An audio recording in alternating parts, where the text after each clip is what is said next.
Humans can be so foolish sometimes, don't you think? My name is Erica, and I've been married to my husband for 3 years. We live together with our adorable kitten, Bella. My mother-in-law places immense value on academic achievements and takes great pride in the fact that her son, Kevin, graduated from a prestigious university. In our small town, where there's only one convenience store, she's quite a well-known figure and has a strong connection with the neighbors. At neighborhood gatherings, she mostly boasts about her son's accomplishments. She believes that a woman who marries such a man should also have an impressive educational background. When we first met, during the announcement of our engagement, she immediately asked, "Which university did you graduate from?" "I'm a Harvard alumna, you know." When I told her the name of my university, she made a noticeably disapproving face. It seemed she hadn't heard of it. To her, an unfamiliar university meant it was a lower-tier school, and she assumed I was poorly educated. Since then, she seemed to have a problem with my educational background. While she allowed the marriage, she began to treat me poorly afterward. She would wait until my husband and father-in-law weren't around and then say things like, "Why did Kevin have to marry someone with such a low level of education?" She'd imply, "Someone like you isn't a good match for him." She even suggested, "You must have forced him into this marriage or manipulated him somehow." And the worst was, "It's a shame for any child to have a mother like you. It's better not to have children at all." These were the kinds of things she would say every time we met. Fortunately, we weren't living together at the time, but she would still come over whenever she had free time just to criticize my education and then leave. My mother-in-law seemed pleased with herself, but it stressed me out so much that I started getting gray hairs. She even gossiped about me to the neighbors, saying things like, "Erica can't even do basic math," or "She can only recite the alphabet up to H." As a result, I often found myself being laughed at by the locals. I considered talking back many times, but I knew she would likely fabricate a story about me getting violent and spread it around the neighborhood. So, I endured it all without telling anyone.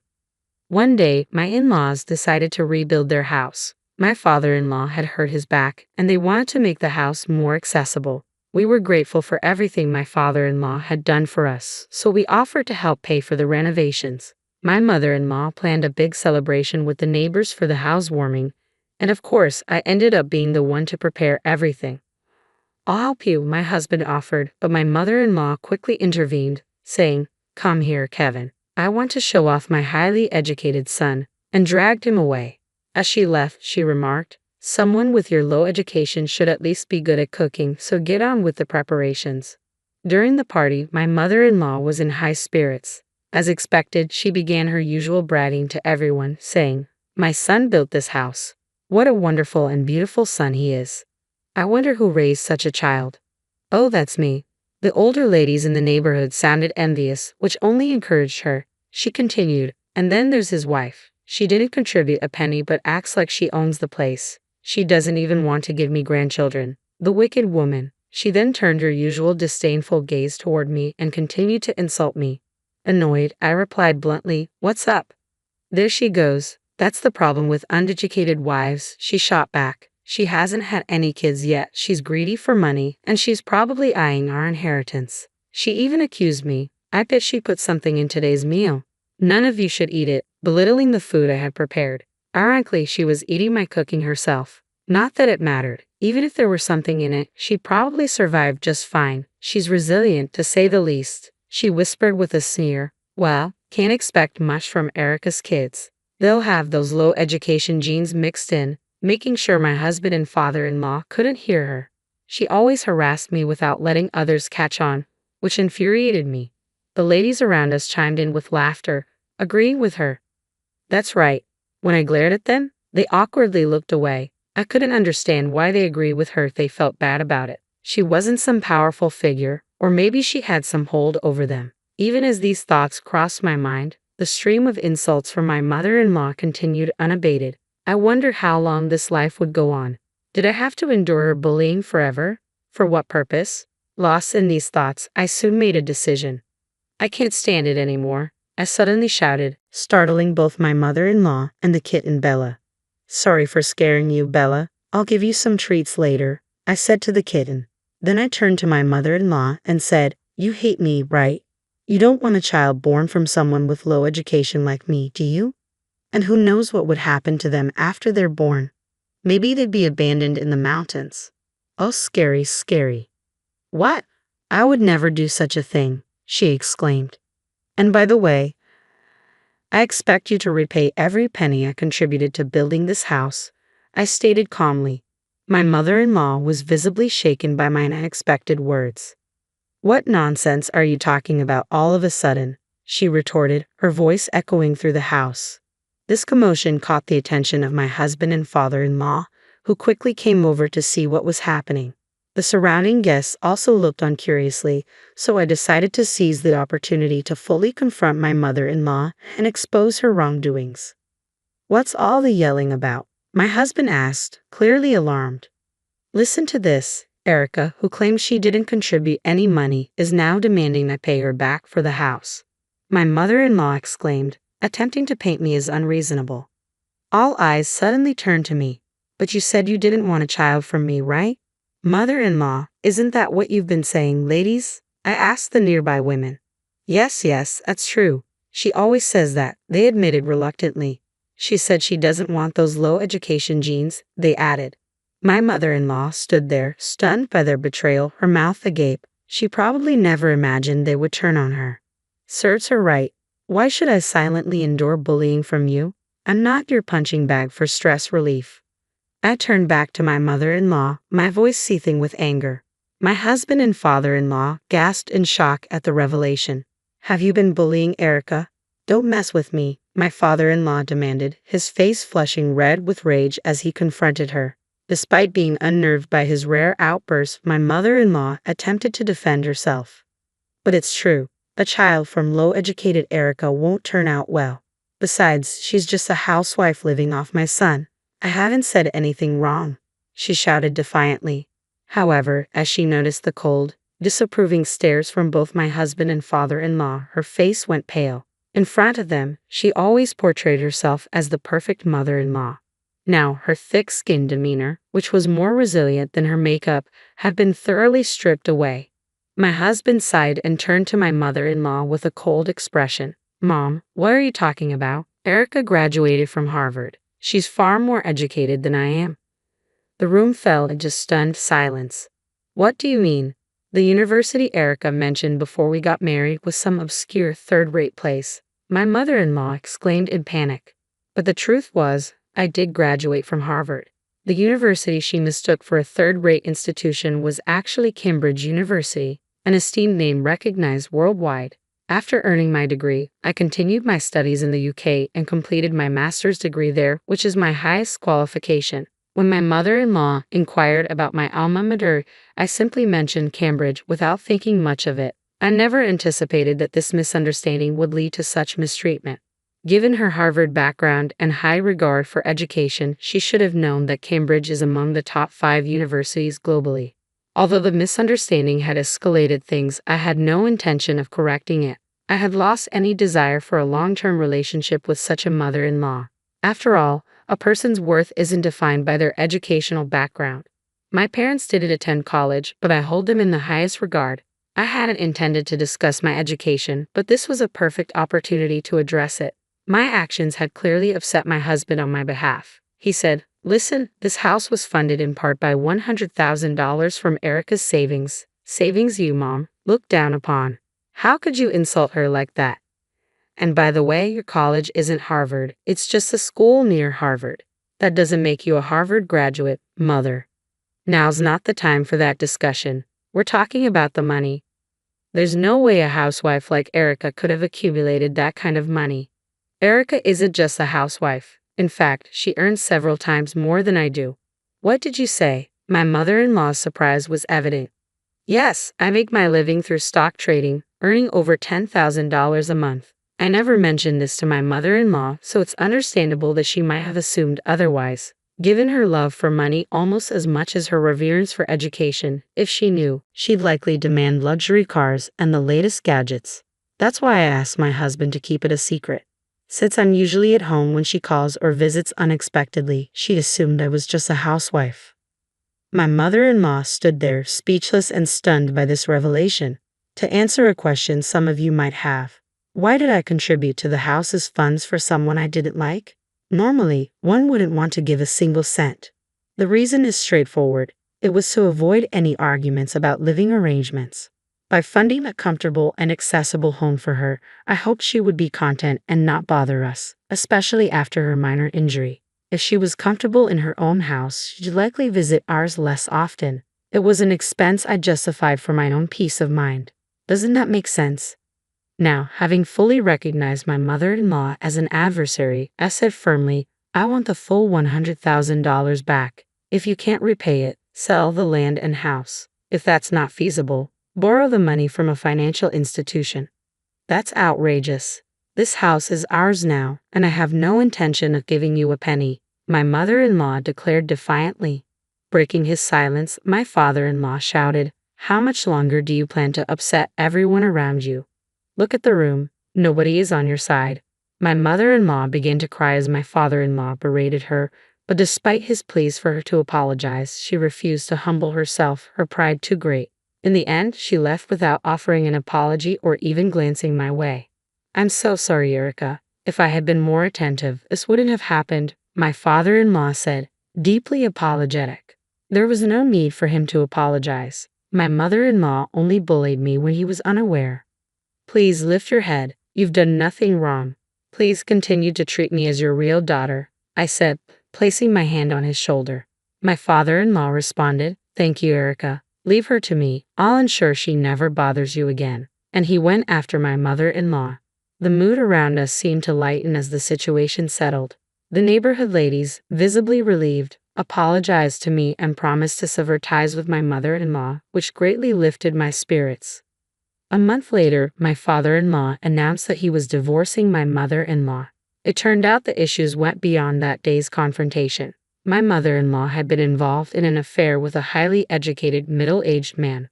My father-in-law, suspecting something was wrong, had hired a private investigator to gather evidence discreetly. The divorce was swiftly finalized, and my mother-in-law was ordered to repay the $100,000 I had contributed for the house renovations as part of the alimony. Apparently, her lover financed this amount, and in return she was now working as a maid, my father-in-law reported with a look of disbelief. Now, both my father-in-law and I can live free from the troubles caused by my mother-in-law. I'm now 5 months pregnant, and my husband, father-in-law, and the neighborhood ladies are all deeply concerned about my health and have been incredibly supportive. In a way, I have to thank my mother-in-law for helping me gain such a supportive circle. Looking ahead, I'm excited about the future and look forward to a happy life with my soon-to-be born child, my husband, father-in-law, and our cat, Bella. My name is Karen, and I am a 38-year-old office worker. I have been married to Paul for 3 years, who I met through a family friend. My family is somewhat wealthy, and since my sister Janet and I are the only children, our relatives were concerned about who would inherit our family's assets. This is why they introduced me to Paul. Paul moved in with us at my family home shortly after we met. My mom had passed away a few years before, so it was just my dad, my husband, and me living together. Paul was very nice and took good care of my father. However, the family friend who introduced us warned me just before our wedding that Paul was very interested in money. This worried me, but Paul didn't show any signs of greed, so we got married. Even so, I kept an eye on him because of what the family friend said. Paul didn't seem greedy, but he was curious about my father's wealth. He often asked about it casually when he and my father were drinking together, but since my father spoke openly about it, I wasn't too concerned. Paul also took an interest in my sister Janet, who is 6 years younger than me and very lively and outgoing, unlike my calm nature. Janet has flashy relationships with men and looks quite different from me, which surprised Paul when he first saw her. Watching Paul be fascinated by Janet, who was so different from me, made me feel uneasy. One day, when Paul found out I couldn't inherit my father's estate, he yelled at me, "You can't inherit the property. I have no use for you anymore. We're getting divorced right now." Later, after he remarried, I got my revenge on him and my sister. At first, I believed that having a beautiful sister meant there was nothing to worry about. but I eventually realized the reasons behind our relatives' concerns. My father doted on my sister, providing her with every opportunity, including the chance to attend both college and community college after graduating. However, my sister lacked a clear purpose for her education. She seemed mainly interested in avoiding work. Our mother tried to encourage her to get a job immediately after her first college graduation, but my father supported her decision to continue her education at community college. After completing her studies there, she secured a position at a company owned by one of my father's acquaintances. This job, however, lasted only 6 months. She resigned with the unexpected excuse that she couldn't showcase her talents at that workplace. Both my mother and I were taken aback. My sister spoke as if she fully understood the job, despite her minimal experience. My father, ever her supporter, quickly found her another job. It wasn't long after she started this new role that my mother fell ill and was hospitalized. During this time, my sister visited her daily, frequently taking time off from her new job. She eventually resigned from this position too, claiming she needed to care for our mother. But her idea of care involved mostly chatting with our mother or being engrossed in her mobile phone in the waiting room. I found myself handling practical tasks, such as changing my mother's hospital laundry, while my sister offered little real assistance. It may have been comforting for my mother to have company, but her condition deteriorated about a month after she was hospitalized.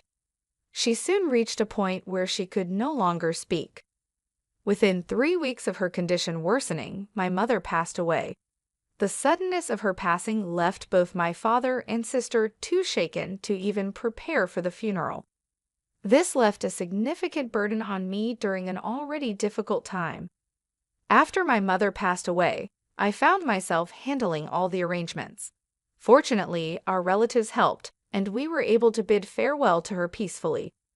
In the wake of this, my sister took on a part-time job and moved into her own place.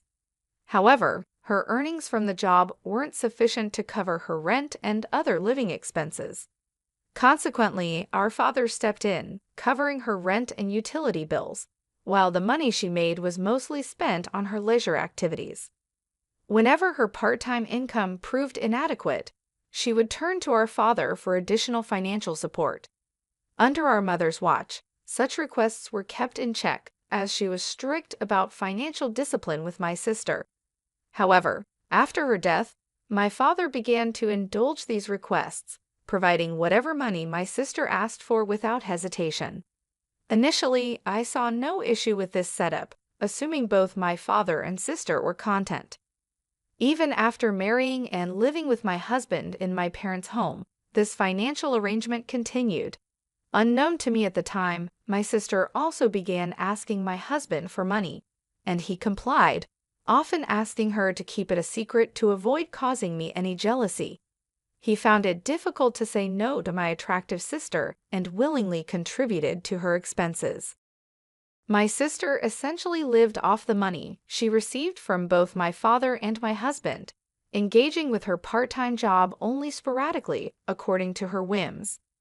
This unsustainable lifestyle came to an abrupt end when our father became ill and required hospitalization. I stepped in to care for him, balancing hospital visits with my work responsibilities. Despite the severity of our father's condition, my sister never appeared at the hospital. Instead, she began calling me, aggressively demanding money.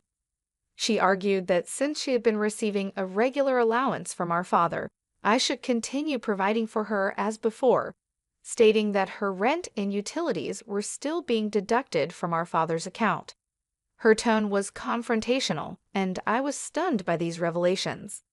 I became infuriated by her selfish attitude, focused solely on maintaining her own lifestyle while completely disregarding our father's well-being in the hospital.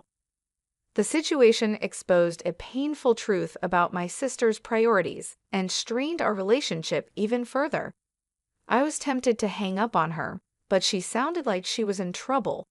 So I asked her, "How much money has Dad been giving you every month?" and suggested, Get a full-time job and support yourself with what you earn." My sister responded irritably, "Stop nagging. I was getting $1,000 a month, and remember, rent is separate." I was shocked by her response. She seemed proud of the amount, and it made me think that if I continued to give her this much money each month, she would never be motivated to work seriously. At first, I didn't see a problem with giving her money, thinking my father would soon recover from his hospitalization. But then his condition took a turn for the worse, and I quickly reached out to our relatives. The doctor confirmed it was serious, which shocked me. During this stressful time, I needed my husband's support, but he rarely visited the hospital, claiming he was busy with work. When he did visit, he asked inappropriate questions like, "Frank's estate must be huge, right? Since you and your sister are the only heirs, are you going to split it in half?" I was speechless. My husband seemed only interested in the inheritance, and I felt a mix of realization and disgust, understanding what the relatives meant when they said he was obsessed with money. When I called my sister to inform her of our father's critical condition, her only concern was about her finances. "Make sure you pay me every month. I can't live without that money," she demanded. The call ended suddenly, leaving me furious at her words. But I was also worried because I thought I heard a faint male voice in the background. I felt uneasy when I heard a familiar voice on the other end of the phone. About a month later, my father passed away. Sadly, neither my sister nor my husband was with him in his last moments. From my experience with my mother's funeral, I knew how tough it was to organize one. Neither my husband nor my sister offered any help, and my sister didn't even come to the funeral. My husband did show up but left quickly, claiming he had work. A relative who had introduced us asked me, "Where's Paul? It's odd for the husband not to be here, isn't it?" I just gave a forced smile and said he was busy with work and had gone home. The relative seemed disappointed, and I felt like sighing too. After my father's funeral, when I finally had a moment to myself, my husband asked me with a sly smile, "So how much did you inherit? Even if you split it, you must have gotten a lot, right?" Just like the relatives had warned before our marriage, he was only interested in my father's inheritance. I told him, looking straight at him, "My sister got $100 million, and I got nothing." I hadn't even spoken to the lawyer yet and was still dealing with the funeral. Seeing my husband so excited about the inheritance almost made me laugh rather than angry. Believing what I said, he immediately shouted, "What? You can't inherit any property. I don't need you anymore. Let's get divorced now." I felt the same way, so I snapped back, "Let's do it. You married me for my father's inheritance anyway." I handed him the divorce papers I had prepared. He seemed surprised, as if he hadn't expected this, but he signed them anyway. As he left the house after signing the divorce papers, he said bitterly, "I'll divorce you, who gets 0, and remarry your sister Janet, who gets the $100 million, and then he left. I didn't care what he said and went ahead with the divorce, happy to be rid of my awful husband. It seemed like he started trying to marry my sister the very next day.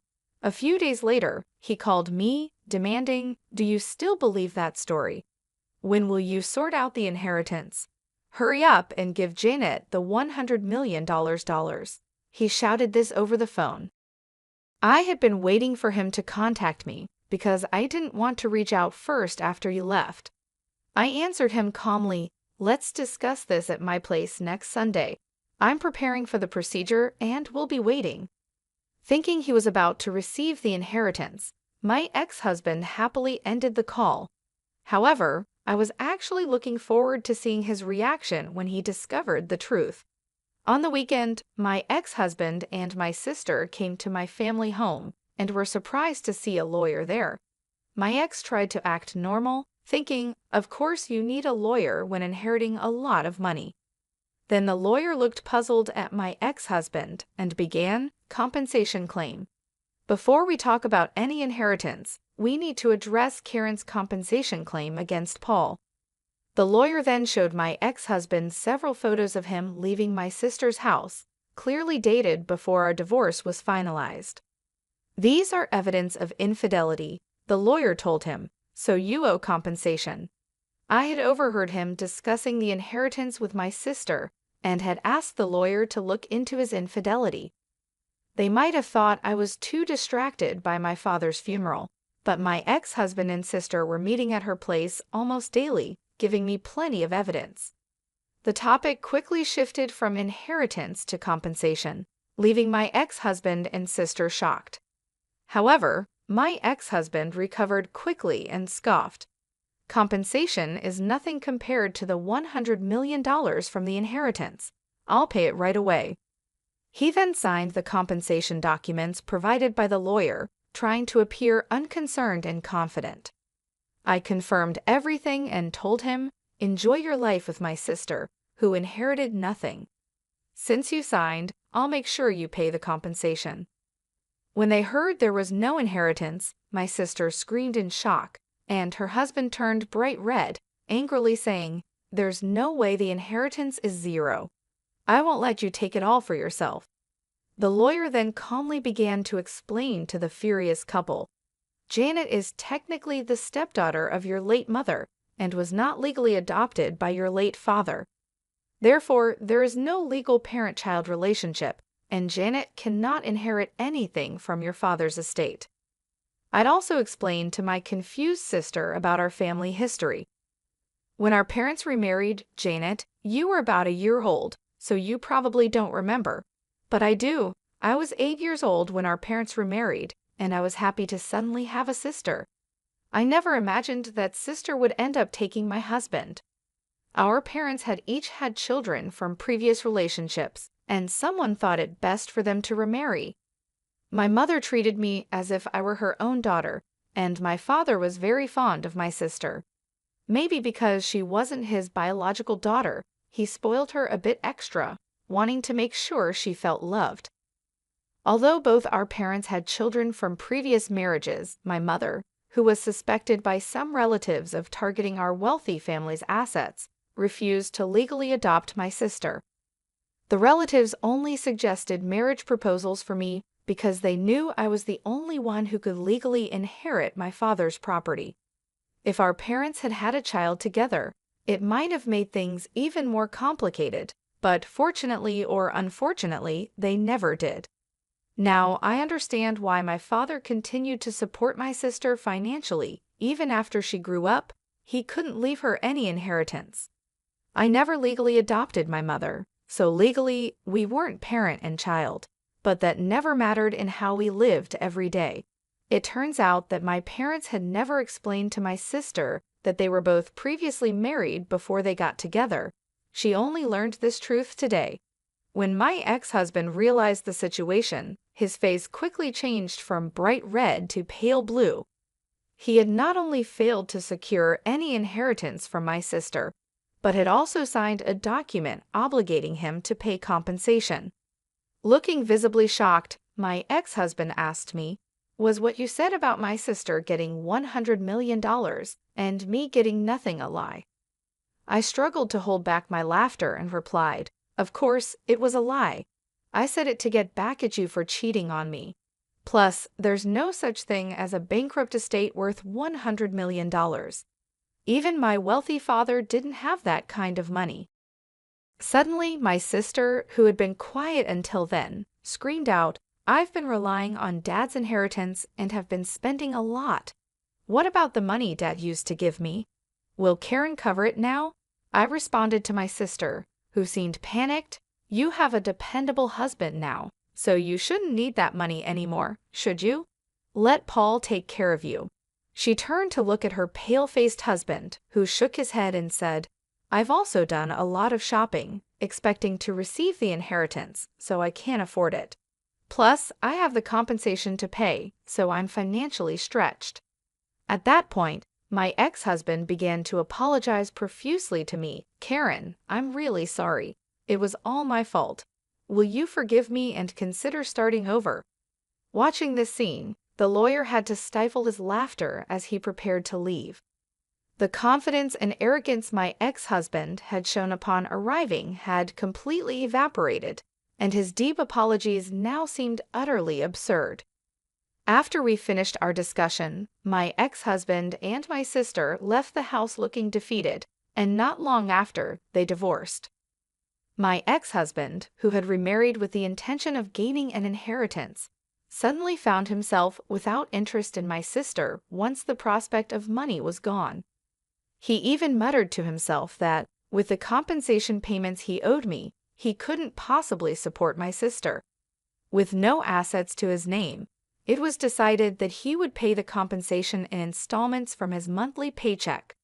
The lawyer recommended this method as the most practical solution under the circumstances.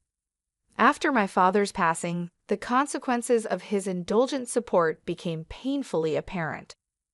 My sister, who had grown accustomed to financial support from our father, found herself in an unenviable position. She was compelled to work part-time jobs, which barely paid enough to cover her daily expenses, let alone the mounting debts that loomed over her. Despite her efforts, the financial burden proved too heavy. Eventually, overwhelmed by the accumulating debt, she had no choice but to file for personal bankruptcy. In a desperate move to escape her financial woes, she gave up her condominium, disappearing without leaving a trace. As of now, her whereabouts remain unknown, leaving a void in the family that once depended on each other so deeply. The situation underscored a harsh reality. Our father's well-intentioned but ultimately misguided financial support had shielded my sister from the necessity of developing a work ethic and financial independence. This protection, while provided out of love, had left her ill-prepared for the harsh realities of adult life. As she struggled with part-time work and faced the consequences of accumulated debt, it became clear that she was not equipped to handle financial responsibilities on her own. As for myself, the aftermath of these family troubles and the dissolution of my marriage left me residing alone in the family home, a house that now felt too large and empty, echoing with memories of a happier, more intact family. The solitude, however, provided me with ample time for reflection. It became a period of self-discovery and reassessment of what I truly wanted out of life. During this introspective period, some well-meaning relatives suggested that perhaps the time had come for me to consider entering into a new relationship. They talked about introducing me to potential suitors, hoping that a new partnership might bring me happiness and stability. However, the bitter experience with my ex-husband, who had shown his true colors as someone more interested in financial gain than in genuine companionship, made me wary of repeating past mistakes.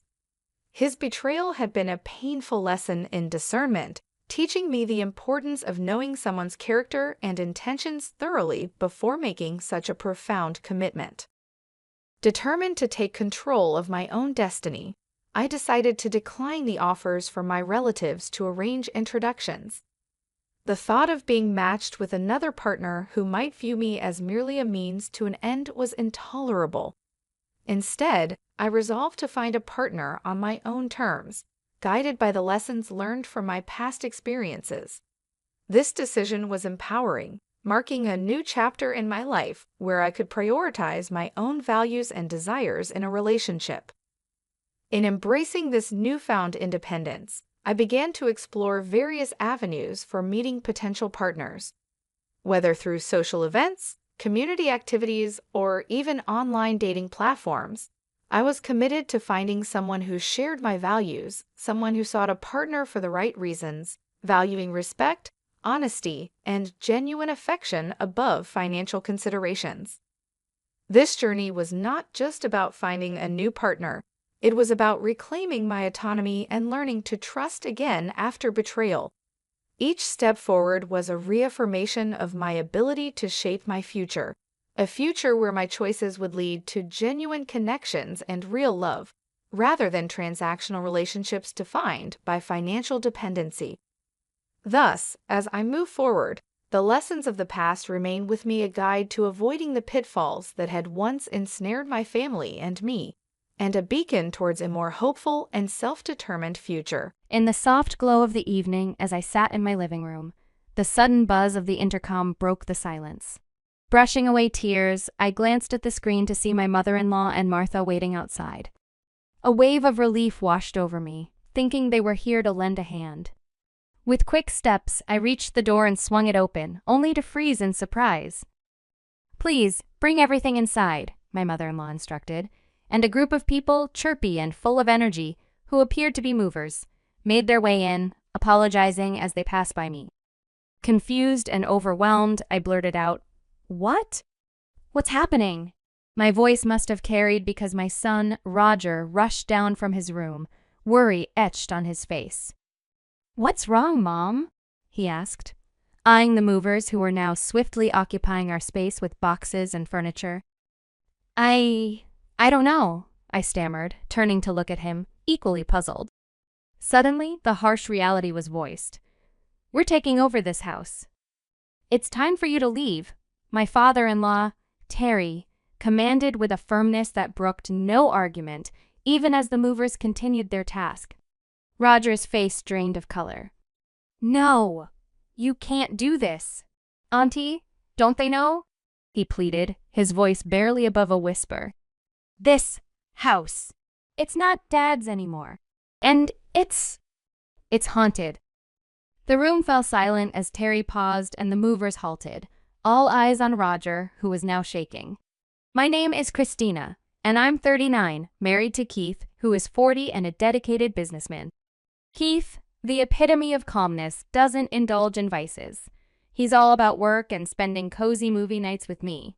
Our son, Roger, once a regular companion on these family evenings, now found himself busy with middle school, leaving Keith and me reminiscing about the past. Keith often spoke fondly of his school days, proud of his decision to attend a local public high school over the prestigious one where his parents taught. He was a star student, involved in leadership roles and cherished memories with his high school buddy, Terry. "You were a model student, weren't you?" I'd tease him. His response, always with a laugh, was a reminder of simpler, happy times. "Are you enjoying this?" I asked him once during a movie night. "Yes," he replied. Then looking around, he added, "No, it's more than that. It's happiness." He spoke of our home, our family, with a sincerity that warmed my heart. "I have everything I need. A wonderful wife, a lively son," he said, his honesty making me feel cherished. "You meant to say a beautiful wife," I corrected, half joking, half serious. In this unexpected turmoil amidst movers and declarations of eviction, Keith's words echoed, a reminder of the love and unity that made this house a home, haunted or not. I playfully swung my arm towards Keith, and he dodged it with a laugh, affirming, "Yes, having a beautiful wife does indeed make me the happiest." Our current goal is to buckle down and work hard towards paying off our house's mortgage. Keith has arranged our finances in such a way that I can focus on being a stay-at-home mom without the stress of financial burdens weighing us down. I often find myself thinking how fortunate I am to have Keith, a man so considerate and kind as my partner. While we were sitting side by side, lost in the storyline of a DVD, these thoughts warmly filled my mind. Keith frequently shares how content he is with our married life. However, I can't shake off the feeling that his happiness was not as profound before we got married, especially during the times he spent at his parents' home. The tension and strained relationships he has with his family, particularly with his parents and his sister Martha, are evident and point towards underlying issues. The genesis of these issues, from what I've gathered, seems to revolve around Keith's decision to not attend the high school his parents had chosen for him. In contrast, Martha, who is 3 years his senior, complied with all their parents' wishes. She attended the high school they chose for her, maintained the high grades they expected, and even secured a job at a company they approved of. According to Keith, Martha's compliance has made her overly reliant on their parents, leaving her with a diminished capacity to make independent decisions or adapt to unforeseen circumstances. This dependency manifested clearly when Martha ventured into the workforce. Accustomed to operating under explicit instructions, she found herself paralyzed in a work environment that demanded initiative and independence. Her discomfort and inability to adapt led her to resign in less than a year. Subsequently, her parents hurriedly arranged a marriage for her, choosing a husband on her behalf. Despite having a capable son in Keith, they went as far as to adopt my brother-in-law, making him part of their household, a move that puzzled me greatly. I often ponder over the need for Keith's parents to adopt another son when they already had Keith, who was perfectly capable and deserving of their love and attention. Keith's father is an ordinary businessman, yet there seemed an undue emphasis on projecting a certain image, particularly through the education of their children. They stretched their finances to send Keith and Martha to private high schools, a decision Keith attributes to his parents' desire to maintain a facade of affluence and prestige. Keith recounted stories of a wealthy family living near his parents, with a daughter the same age as Martha. The girls spent their childhood playing together, but as they entered elementary school, their paths began to diverge.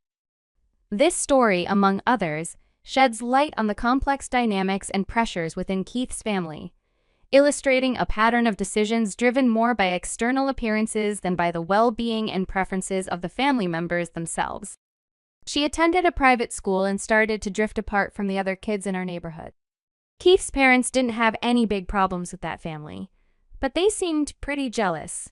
They worked hard to save money so Martha could go to private school too. Because of this, we often had simple meals at home, but Martha's school lunches were fancy, leading to a strange mix in what we ate. Keith decided he didn't want to deal with the pressure of a private school, so he chose a public high school instead. I think it was a smart choice, but his parents were really upset and started treating him differently. They used to love showing off about Martha's fancy school. When people asked about Keith, they probably felt a bit ashamed to say he went to a public school. They imagined a fancier lifestyle than they needed, which wasn't really better. Keith's family and Martha's, with her 2 kids, rent their house. Renting isn't bad, but I wonder if they could have spent their money better instead of just trying to look good. They borrowed money for Martha's education and are still paying it back. I've never really gotten how they think about money. This also shows up in how they give Christmas gifts. Martha's kids get more than Roger, which doesn't seem fair, especially since they all live together. It's sad to see Roger affected by this too. They also don't like that we own our house, a 3-story place with 4 bedrooms bigger than theirs. They make comments like, "Pretty fancy for a public school family," and say our nice house doesn't suit us. When they visit, they pick on small things like a stain or a scratch on the floor, and say our house isn't that great. Honestly, their attitude is pretty annoying. They don't have to come over if they don't like it here. Keith thinks they act this way because they're jealous. They don't have a lot of money, but we have our own house, even though we're still paying for it. Keith jokes that it's because they always want to look good to others. My brother-in-law probably earns a decent salary, and my father-in-law is still working in his 50s, but their debts slow them down. "Don't worry about it," Keith always says. But when Keith and Roger aren't home, my mother-in-law and Martha come over. Lately, they've started walking around our house while I'm busy in the kitchen. They talk about changing rooms to their liking, which is pretty bold. When I caught them and showed I was annoyed, they just faked a smile and made a snarky comment about me being slow with the tea. I had to ask them to go back to the living room and was shocked when my mother-in-law asked for a spare key. I couldn't give her one, knowing she might snoop around our things. It was strange for them to ask for a key after treating Keith poorly. I told them I'd talk to Keith about the key, and later, we said no over the phone. My mother-in-law was mad, but we made it clear they should only visit when one of us is home. Keith's health suddenly became a concern. He was diagnosed with cancer after some tests, which left us speechless. The cancer was more advanced than we thought. The doctor said he didn't have long without surgery. Our insurance wouldn't cover all the costs, including the hospital bills, living expenses, and our house mortgage. Everything we had built seemed to fall apart. I was scared of losing Keith and worried about our future, feeling completely overwhelmed. I thought about asking my parents for help, but they're no longer with us. And being an only child, I didn't have other family to turn to. So, we decided to ask Keith's parents and Martha for help. We explained Keith's situation and how cancer treatments can work wonders these days. Martha didn't seem to understand how serious it was, and Keith's parents and Martha hesitated to offer financial support. I remember hearing you've paid off your debts recently. We mentioned hoping they'd consider helping. We promised to pay you back. Could you lend us the money for Keith's surgery and hospital stay? The same money you saved for my private school tuition, could we use it now? We'll work hard to repay you, we pleaded with them, desperate for their help. But they refused, saying they had just started enjoying a bit of luxury.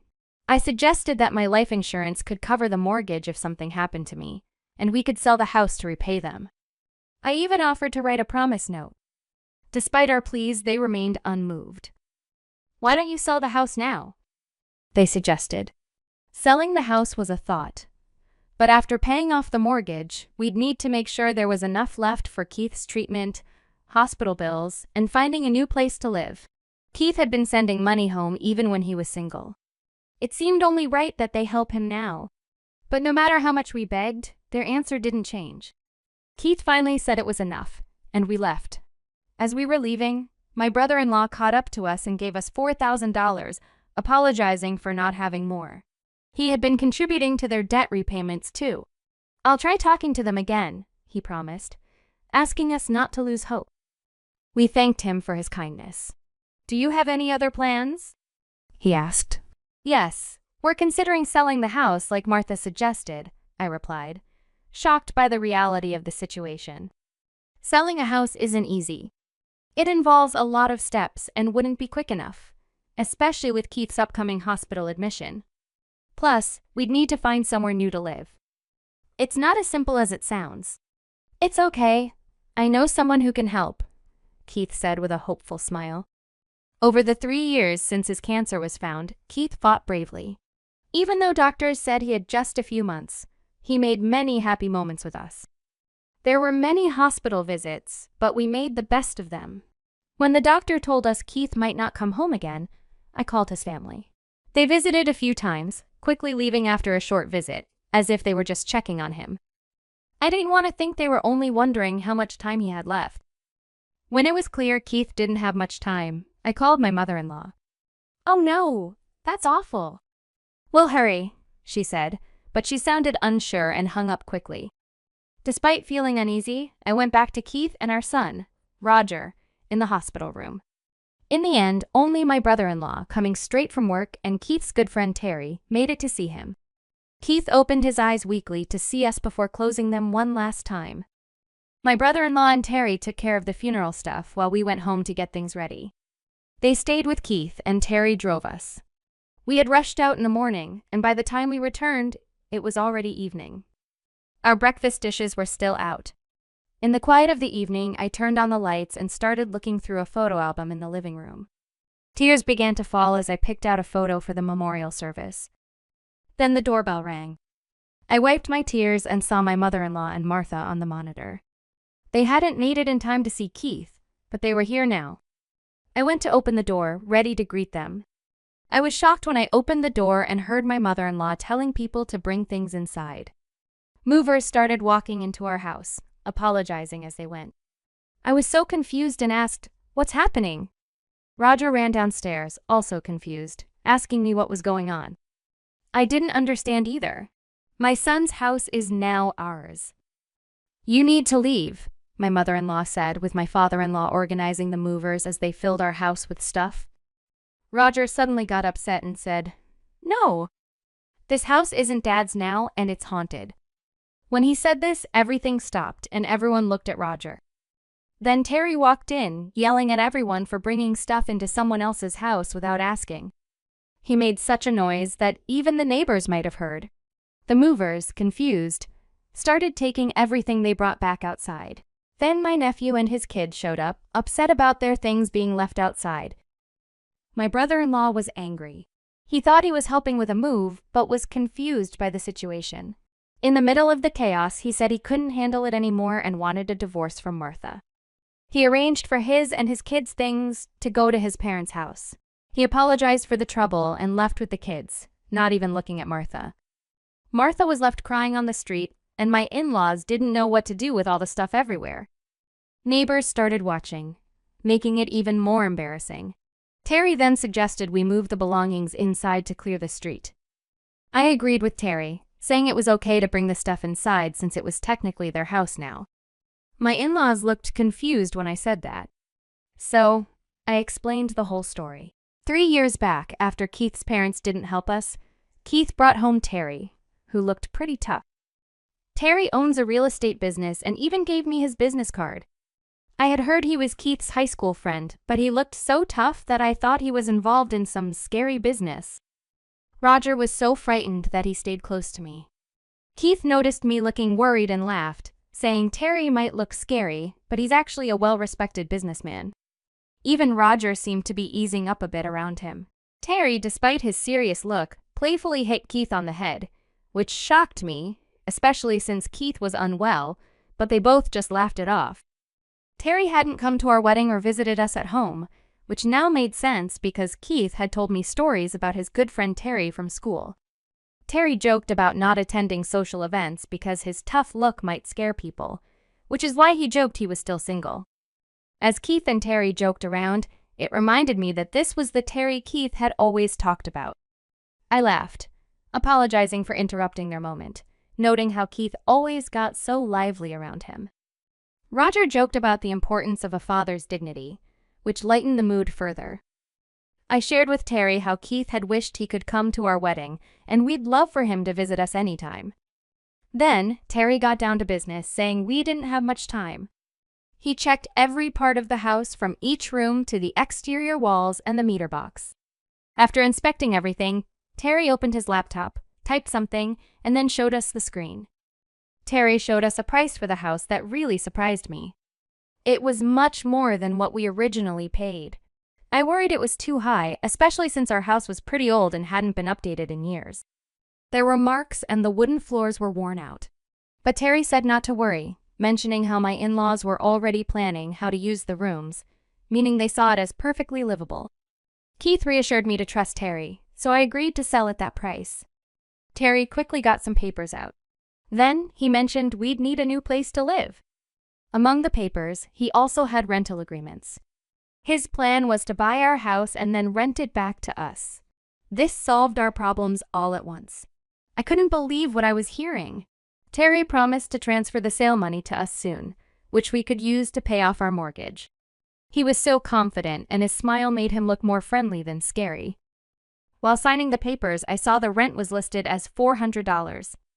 Keith, Roger, and I thought it was a typo, expecting it to be $4,000, but Terry corrected us, saying it was no mistake. He felt he owed Keith a lot. Keith didn't think so, but Terry shared stories from their school days. Terry used to get into a lot of trouble back then, which upset his mom a lot. Once, his mom, who raised him alone, ended up in the hospital from too much stress and tiredness. When Terry got to the hospital and saw his mom looking so weak, he realized his actions were causing her stress. He broke down, feeling really guilty, and decided to change. He stopped getting into fights and stayed away from trouble. But then someone found a cigarette butt on the school's roof that had started a small fire. Everyone thought Terry did it because of his reputation, even though he didn't. The school wanted to kick him out, and Terry was scared of upsetting his mom again. Keith was the only person who believed Terry didn't do it. Keith was actually the student council president, and they hadn't really talked much before this happened. Keith stood up for Terry, went to the principal to defend him, and even found the person who actually caused the fire. Terry was grateful because Keith's help meant he could finish high school, take care of his mom, and later start his own business. That's why Terry felt he owed Keith a lot. After sharing this story, we all felt thankful for Terry's offer about the rent. 3 years ago, this whole thing happened, and now Terry owned our house but was letting us rent it. He even offered to show the documents to prove it and said he could rent it to any of our family members for a good price. The funeral went smoothly, and we moved into a 3-bedroom apartment, Terry suggested. He mentioned we'd probably move back into our house soon. I was curious why he thought that, and so was Roger, who came over to hear more. I was thinking about asking them to leave, but then Terry came up with a different idea. 3 days later, we went back to the house, saying we forgot some things. Terry was with us, and my mother-in-law made us tea and snacks, but not very happily. "How do you find living here?" Roger casually asked his grandfather, who happily said it was great. "Really? Do you ever hear weird noises like on the stairs or in the bathroom?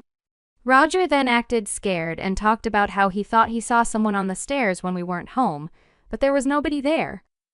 My mother-in-law said that was silly, but at that moment, Roger and Terry acted as if they heard something upstairs. Martha, who was quiet because she was sad about her divorce, didn't say anything. "Let's stop talking about creepy things." "I didn't hear anything," she said. Roger and Terry quickly left with us. Outside, my in-laws looked really scared. In the car, we all laughed. Terry had used the ghost story Roger made up as a sort of punishment for how they treated Keith. Terry was upset about how they were ready to move into Keith's house without caring about him. It seemed like the more Terry and Roger talked about ghosts, the more my in-laws started to believe the house was haunted by actual ghosts. They got so scared, they eventually moved out. Terry helped them find another place to live that was affordable. "That was just business," he said, clearly pleased with himself. We all thought he did great.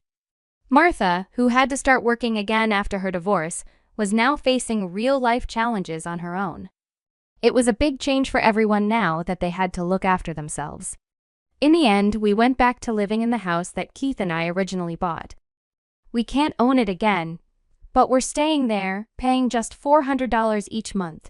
The brother-in-law and his 2 kids are visiting more now. Martha seems to want to reunite with him, but he's not interested at the moment. Terry visits us once a month, pretending it's to collect the rent, but really, it's on the day Keith passed away. After we honor Keith's memory, we all have dinner together. Terry even takes the time to listen to Roger, who's in high school now, talk about what's on his mind. Roger and I find a special happiness in the stories Terry shares about Keith's school days during these dinners. Many of these stories are new to us and show sides of Keith we hadn't seen before. I like to think Keith enjoys these moments with us, joking around like he used to. The low murmur of the crowd was a beast I knew how to tame. From my vantage point in the wings, the ballroom glittered, a sea of expectant faces. My company, Novatech, was sponsoring tonight's charity gala, but the real prize, the one drawing the most buzz, was me. Or rather, dinner with me. My name is Natalie, and for years I've been the city's mystery CEO. Tonight, the mystery was about to get a very personal unveiling. "You've got that look," Rhea said, materializing beside me. She was my COO, my best friend, and the only person on earth who knew every jagged edge of the story that had led to this night. She held a champagne flute, but her eyes were sharp, missing nothing. The one that says you're about to calmly dismantle someone's entire existence. I allowed myself a tight, humorless smile. "Just ensuring the scales are balanced, Rhea. You know how I feel about symmetry?" My gaze swept over the opulent room, the chandeliers dripping crystals like frozen tears, the air thick with expensive perfume, and the clink of glasses. This was the world I moved in now, a world I'd built from ashes. Symmetry. Right. She took a pointed sip, her perfectly arched eyebrow conveying more than words ever could. "He's out there, you know. Saw him schmoozing by the silent auction tables. Table 7. Looks like a cat that not only got the cream, but also owns the dairy farm and is currently franchising it." A cold knot tightened in my stomach, but my expression remained impassive. "Let him," I said, my voice carefully neutral. "The higher they fly, the harder they fall. I know. Rhea sighed, the sound barely audible above the din. Her usual brisk efficiency was softened by a genuine concern that always touched me, a reminder of the loyalty that had been my lifeline. "Just be careful, Nat. This isn't just business tonight." "It stopped being just business 7 years, 3 months, and 12 days ago," I replied, the precision of familiar, bitter comfort. Every tick of the clock since then had been a countdown to this. On stage, Kaizen, the evening's charismatic MC, was warming up the crowd, his voice booming through the speakers. "All right, folks, let's keep those paddles high. Next up, we have a week-long escape to a sun-drenched Tuscan villa. Who wants to start the bidding at 10,000? The auction moved at a brisk pace. A vintage sports car, a bespoke jewellery set, a private yacht excursion, all snapped up by the city's elite, eager to display their generosity, or perhaps just their wealth. I watched, detached, my mind a whirl of carefully laid plans. Ria stood beside me, a silent, steady presence. She knew the script. She'd helped me write half of it. And now, ladies and gentlemen, Kyson's voice took on a dramatic tone, silencing the chatter. The item you've all been waiting for. An exclusive opportunity, a chance to gain insights from one of the most innovative minds in the tech world today. A power dinner with the architect of Novatech's incredible success. The enigma, the legend, our very own mystery CEO. A wave of applause, louder this time, rippled through the ballroom. I felt Ria's hand briefly squeeze my arm. Deep breaths, she murmured. Do I hear 20,000? Kyson boomed, his eyes scanning the eager faces. A paddle shot up from a table near the front. 20,000 from the lady in the dazzling emerald gown, a woman of excellent taste. 25, a man near the back called out, his voice slightly slurred. 30, another counted immediately. 35, my heart was a steady drum against my ribs. This was it. Years of planning, of rebuilding, of waiting, had converged on this single moment. 40,000! 50! The numbers climbed, a dizzying ascent. The air crackled with competitive energy. I could feel the weight of expectation, even hidden as I was. 70,000? A new voice, confident, almost arrogant, cut through the others. It came from table 7. I didn't need to see him.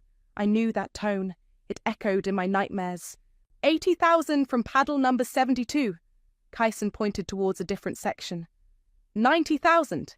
The arrogant voice again, louder this time, laced with impatience. My breath hitched. It was him. It had to be. My meticulously crafted trap was about to snap shut. 95. From paddle 72, a determined-looking woman with diamonds sparkling at her throat. A hush fell over the room. Kyson let the tension build. A master showman. Then, clear and distinct, slicing through the silence. $100,000! The voice was smooth, self-assured. The voice that had whispered promises of forever in my ear, then spun a web of devastating lies. Kyson's eyes scanned the room, then landed squarely on the bidder at table 7. $100,000! Going once, going twice. He paused dramatically, then slammed the gavel down with a resounding crack. Sold! For an incredible $100,000 to the distinguished gentleman right here, Mr. Peyton Meyer. The spotlight found him. Peyton. He stood, basking in the applause, a wide, charming smile plastered on his face. His arm was draped possessively around a stunning brunette I didn't recognize, who gazed at him adoringly. He looked every bit the successful, magnanimous entrepreneur he presented himself to be. He raised his paddle in a mock salute to the crowd, his eyes gleaming with triumph, oblivious. Utterly, blissfully oblivious. From the deep shadows of the wings, I watched him. A chill, not unpleasant, snaked down my spine. My lips curved into a smile, the kind that doesn't reach the eyes, the kind that promises retribution. He had no idea. He was about to pay a very different kind of price for this dinner. "Show time," I murmured to Ria, my voice devoid of any warmth, a sliver of ice. She just nodded, her expression a mixture of apprehension and fierce loyalty. "Break a leg, boss. Or his. Preferably his." I almost laughed. Almost. The curtain was about to rise on the final act of a play 7 years in the making, and Peyton, the unsuspecting fool, had just bought himself the starring role in his own spectacular downfall. The applause for Peyton washed over me, a distant roar. My mind wasn't in that glittering ballroom anymore. It was 7 years ago, in a cramped, sun-drenched apartment that smelled of fresh paint and cheap coffee. A place I'd once called home. A place I'd once believed was the start of forever. Peyton. Even his name tasted like ash in my mouth. Back then, he was all dazzling smiles and boundless energy. "Nat, baby, you won't believe this," he'd said, bursting through the door one evening, his eyes shining with an almost fanatical gleam. He'd spread blueprints across our tiny kitchen table, our shared kitchen table. "This is it. Project Chimera. It's going to revolutionize everything. Personalized AI assistants, but intuitive, truly adaptive. Think bigger than anything out there. He talked for hours, painting vivid pictures of a future where our lives were intertwined with this groundbreaking tech. He was so convincing, so passionate, and I, 24 and dizzy with love, hung on every word. We'd met at a local tech meetup. I was just a junior coder then, full of dreams and a surprising amount of savings. Every penny scraped together since I was 16, working after-school jobs, tutoring, taking on freelance gigs. My future fund, I called it. "We need seed money, Nat," he'd said, his voice dropping to a conspiratorial whisper, his hand covering mine on the table. "Just enough to get the prototype built, to get the investors lining up. This is our shot. Our shot. Our." That was the word that did it. Our dreams, our future, our success. I remember the slight tremor in my hand as I signed the transfer papers at the bank, emptying my savings account. $57,000, my entire world condensed into a string of digits flowing into his. To us, he'd toasted that night, cheap champagne fizzing in mismatched glasses. To Chimera, the wedding invitations had just gone out. A simple affair, a garden ceremony, all we could afford after the investment. I was humming, addressing the last few envelopes, 3 weeks to the day before I was supposed to walk down the aisle. I remember thinking how perfect everything was, how lucky I was. Then I came home. The first thing I noticed was the silence. Usually, Peyton would have music playing, or he'd be on a call, his voice animated. The apartment was still. Too still. My keys clattered on the small entryway table. "Peyton?" I called out, a tiny, unformed knot of unease tightening in my chest. His laptop was gone from the desk. His clothes were missing from the closet. The toothbrush holder in the bathroom held only mine. Panic, cold and sharp, clawed its way up my throat. I raced to my laptop, fingers fumbling as I logged into our joint account, the one he'd insisted we opened for transparency. 0. A perfect, glaring 0. My savings. Gone. The small amount we'd had for wedding expenses. Gone. My calls went straight to voicemail. "Hey, it's Peyton. Leave a message." His voice, cheerful and unconcerned, was a cruel mockery. The next few days were a blur of dawning horror. The eviction notice arrived first. Turns out, Peyton hadn't paid the rent in 2 months, despite assuring me he had. Then the call started. Credit card companies, loan sharks I'd never heard of. It wasn't just my savings he'd taken. He'd used my name, my social security number, information I'd shared in the blissful ignorance of love, to take out a string of predatory loans. My credit, meticulously built, was in ruins. I was homeless, penniless, and drowning in debt he'd accrued. My brother Dan was unhelpful. "Are you sure, Nat?" he'd asked over the phone, his voice laced with a skepticism that cut deeper than any creditor's demand. "Peyton? He seemed like such a good guy. Maybe there's a misunderstanding. Did you two have a fight?" He'd always been a little too easily charmed, a little too quick to believe the smooth surface. The implication was clear. Maybe this was somehow my fault. Maybe I'd driven him away. That conversation was the first crack in a bond I thought was unbreakable. But the real gut punch, the one that still made me physically sick to remember, came a week later. I was sifting through the wreckage of my digital life, trying to piece together what had happened, when I found it, buried in an old cloud drive, a file I'd forgotten about, my university capstone project, a detailed proposal for an intuitive, adaptive AI assistant, my idea, my research, my words, Project Chimera. He hadn't just stolen my money. He hadn't just stolen my identity and my security.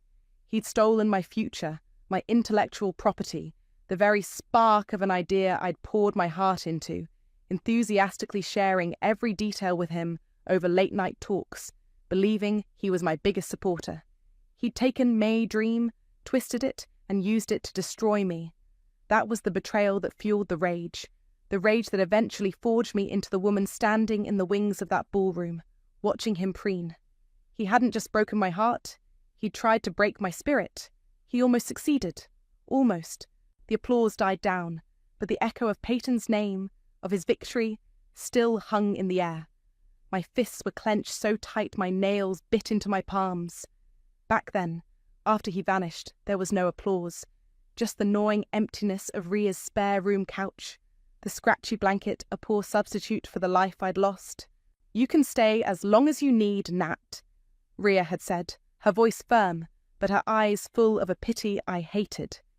She was working as a junior project manager then, barely making ends meet herself, but she didn't hesitate. She'd made countless cups of tea, listened to my incoherent sobbing, and held my hand while I made tearful calls to banks and credit agencies, trying to explain a situation that sounded like a soap opera plot. The debt collectors were relentless. "Ms. Walker, we have a payment due." "Ms. Walker, this is your final notice." Humiliation was a constant companion. I took a job scrubbing toilets in an office building at night, the smell of bleach clinging to me like a second skin. During the day, I served lukewarm coffee with a forced smile at a greasy spoon diner, the tips barely enough to cover bus fare. Each condescending glance, each dismissive wave, was a fresh stab of shame. There were days I didn't want to get off that couch, days the despair was a physical weight pressing me down. I was drowning. Then, one rainy Tuesday, staring at my own haggard reflection in a bus window, something snapped. It wasn't a dramatic lightning bolt, more like a slow cold burn starting deep in my gut. I was tired of crying. I was tired of being a victim. He'd taken everything, but he wouldn't take my fight. Not anymore. "I'm going to get it all back," I told Ria that night, my voice raspy but determined. "And then I'm going to make him pay." She just looked at me, a long, searching gaze. "Okay," she said finally. "What's the plan?" The plan started small. I found a bottom-rung tech support job at a small IT firm. The pay was terrible, the hours worse, but it was a foot back in the door of the world I understood. I answered calls, reset passwords, troubleshooted glitches, and I listened. I learned. I watched. I started taking online courses at night, relearning, updating my skills. The fire that Peyton had tried to extinguish was now a controlled burn, fueling an insatiable hunger to succeed, to prove not just him, but everyone who'd ever doubted me wrong. That's where I met Lloyd. He was a client, an older businessman with a kind smile and shrewd eyes, head of a mid-sized logistics company. I fixed a critical server issue for him late one Friday, something his own IT guys couldn't crack. He was impressed. "You've got a good head on your shoulders, young lady," he'd said, peering at me over his glasses. "Wasted on a help desk." He became a mentor, a lifeline. He saw past the cheap suit I'd bought at a thrift store, past the lingering shadows under my eyes. He saw potential.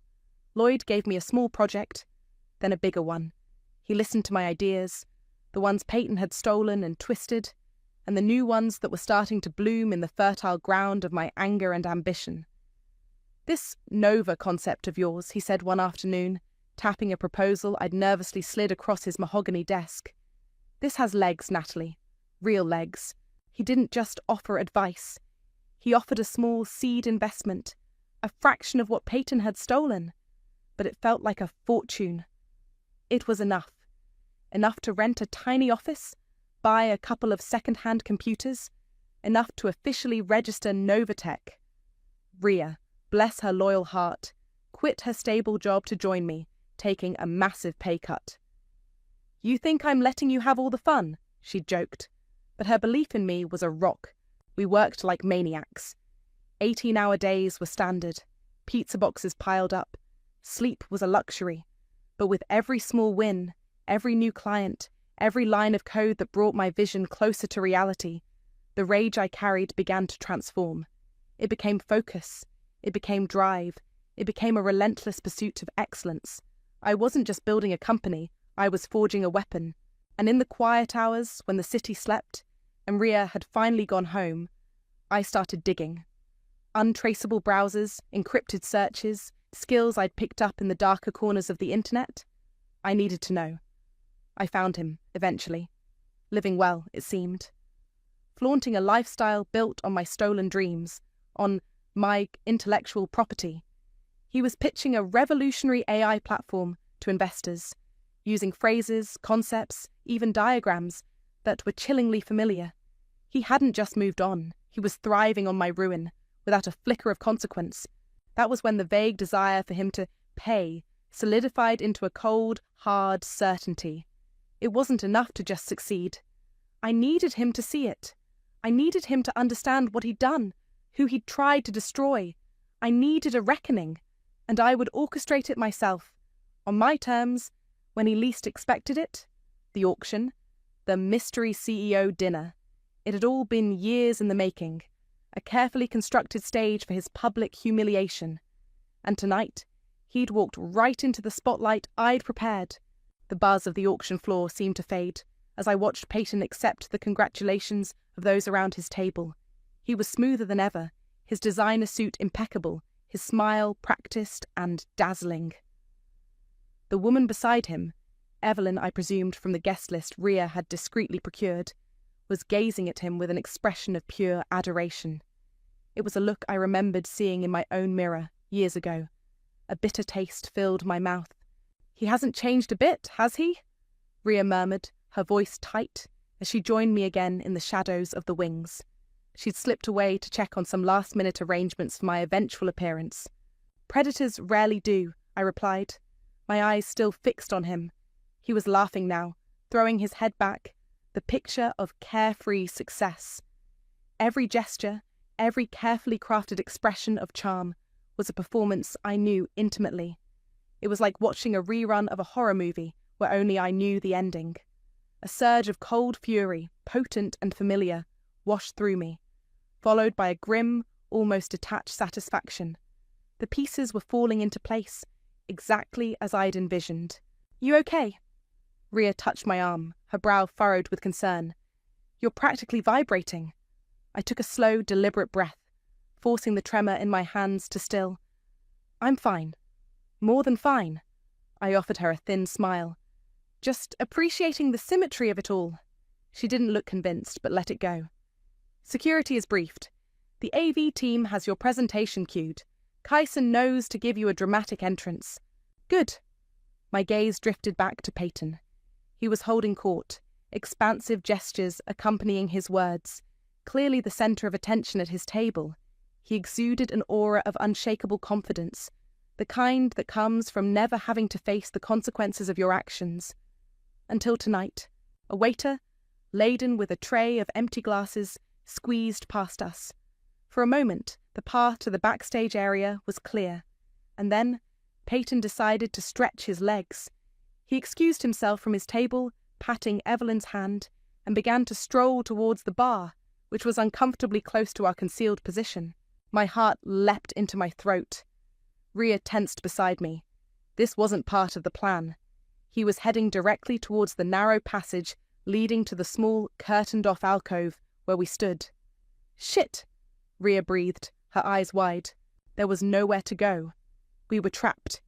He ambled closer, schmoozing with a couple he passed, his gaze sweeping idly around the periphery of the room. For a horrifying second, his eyes flicked towards the slight gap in the heavy velvet curtains that shielded us. I held my breath, every muscle rigid. My mind raced. If he saw me now, if he recognized me before the reveal.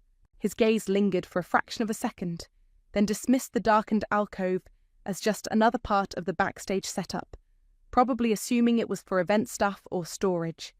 He turned his attention back to the glittering ballroom, a self-satisfied smirk playing on his lips. He walked right past, so close I could smell the faint, expensive scent of his cologne, a different brand than the one he used to wear, but just as cloying. He didn't see me. He didn't recognize the ghost of his past standing mere feet away. The relief was so intense it left me momentarily weak-kneed, but it was quickly followed by a fresh wave of icy resolve. He truly had forgotten. The woman whose life savings he'd plundered, whose dreams he'd shattered, whose identity he'd stolen. I was so insignificant to him that I could be standing right there, and he wouldn't even register my presence. The arrogance of it, the sheer, unadulterated narcissism, fanned the flames of my anger higher. Peyton reached the edge of the stage area, not far from where Kyson was now auctioning off a piece of modern art. He leaned against a pillar, looking pleased with himself, the conquering hero. Another man, portly and red-faced, approached him, clapping him on the shoulder. I couldn't hear their exact words over the auctioneer's patter, but snippets drifted towards me. "Brilliant move, Peyton, that dinner," the man boomed. Peyton chuckled, a low, confident sound. "Always looking for an edge, Arthur. You know me." Then, his voice lowered slightly, but I caught the words clearly, words that sent a chill down my spine despite the heat of my anger. "Speaking of edges, wait till you hear about my new venture, Project Phoenix. It's going to be game-changing. True AI synergy, predictive analytics like you've never seen, Project Phoenix." The name was different, but the buzzwords, the cadence, the sheer audacity of his pitch, it was Chimera all over again. My stolen idea, repackaged, resold. He was still running the same cons, just with a new coat of paint. My stomach churned. This wasn't just about my past anymore. It was about his present, and potentially Evelyn's future. The cycle was continuing, and I was the only one in this room who knew how to stop it. My resolve hardened from steel to diamond. He wasn't just going to be exposed, he was going to be obliterated. The art piece finally sold, and Kyson, ever the showman, moved on to a few smaller, quicker items, a spa package, a case of vintage wine. Each sale was another tick of the clock, bringing me closer to the moment I had replayed in my mind 1,000 times. My speech, the one I'd drafted and redrafted, memorized and rehearsed until the words were etched onto my soul, echoed silently in my head. "Good evening. Some of you know me as the CEO of Novatech, but Mr. Peyton Meyer, he knew me by a different name." Rhea, sensing the shift in my demeanour, the almost preternatural calm that had settled over me, gave a final, reassuring nod. "You've got this, Nat." Every word, every pause. "I know," I said, my voice quiet but firm. This wasn't just about the words anymore. It was about the weight behind them, the years of pain and meticulous planning that had led to this precise moment. Building Novatech from the ground up had been an act of defiance, a testament to my resilience. But this public evisceration was different. This was personal. This was about justice, raw and unfiltered. I thought of the late nights spent with private investigators, the carefully gathered evidence, the discreet inquiries into Peyton's other ventures. It hadn't been cheap, but every penny was an investment in this night. I'd made sure the narrative I was about to present wasn't just my word against his. It would be undeniable. What if he tries to deny it? Rhea had asked me weeks ago, during one of our late-night strategy sessions in my office, surrounded by whiteboards covered in timelines and contingency plans. "Let him," I'd replied, a cold smile touching my lips. "The more he struggles, the deeper he'll sink. I have receipts, Rhea, metaphorical and literal. The what-ifs still flickered at the edges of my mind. What if the crowd turned on me? What if they saw me as vindictive, cruel? I pushed the thoughts aside. This wasn't for them, not really. This was for the 24-year-old girl crying on a borrowed couch, for the humiliation of those debt collector calls, for the stolen dreams. This was for every person Peyton had ever conned, every life he'd casually damaged. This was karmic justice, served on a silver platter, right in the heart of the society he so desperately craved to impress. Kyson was winding down the last minor auction item. "And sold, to the generous couple at table 12, he beamed. "And now, folks, the moment we've truly been waiting for. A titan of industry, a visionary leader who has reshaped the tech landscape, all while maintaining an air of fascinating mystery. Please prepare to give a very warm welcome to the brilliant mind behind Novatech, our mystery CEO." My cue. My heart hammered against my ribs, a frantic bird trapped in a cage. This was it. No turning back. I took a shallow breath, my gaze fixed on the sliver of light visible between the heavy stage curtains. Then, just as Kyson was about to say my name, a movement near Peyton's table caught my eye. A late arrival was being greeted warmly by Peyton. A handshake, a familiar clap on the back. The man turned slightly, his face illuminated by the ambient light of the ballroom. My blood ran cold. It was Dan, my brother.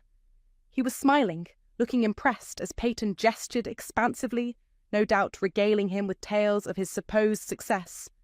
Dan, who hadn't returned my calls for weeks.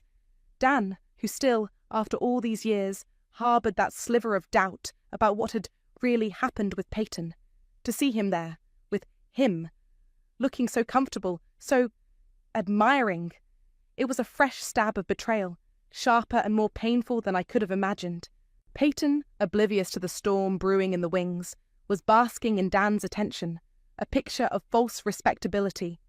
He probably saw Dan as another potential mark, another connection to leverage, a new, harder resolve solidified within me. This wasn't just about Peyton anymore. This was about reclaiming my truth, not just in front of strangers, but in front of my own family. Dan needed to see. He needed to hear it, unfiltered, undeniable. He needed to understand the depth of the deception he'd so readily dismissed. The sight of them together, my betrayer and my estranged brother, side by side, erased any lingering hesitation, any flicker of doubt about the path I was about to take. The script in my head shifted subtly. The stakes had just been raised. This performance was no longer just for Peyton. It was for Dan too. And it was going to be unforgettable. Kyson's voice, amplified and enthusiastic, boomed through the ballroom. She's a powerhouse, a game changer, the architect of a multi-billion-dollar empire built from sheer grit and genius. Ladies and gentlemen, put your hands together for the one, the only, CEO of Novatech. This was it. Rhea squeezed my arm backstage, a silent message of support. Go get him, she whispered, her eyes blazing with a fierce loyalty that momentarily warmed the ice in my veins. I took a deep breath, smoothed the front of my simple dark dress, a deliberate contrast to the glittering excess of the room, and stepped out from behind the curtain into the blinding glare of the spotlight.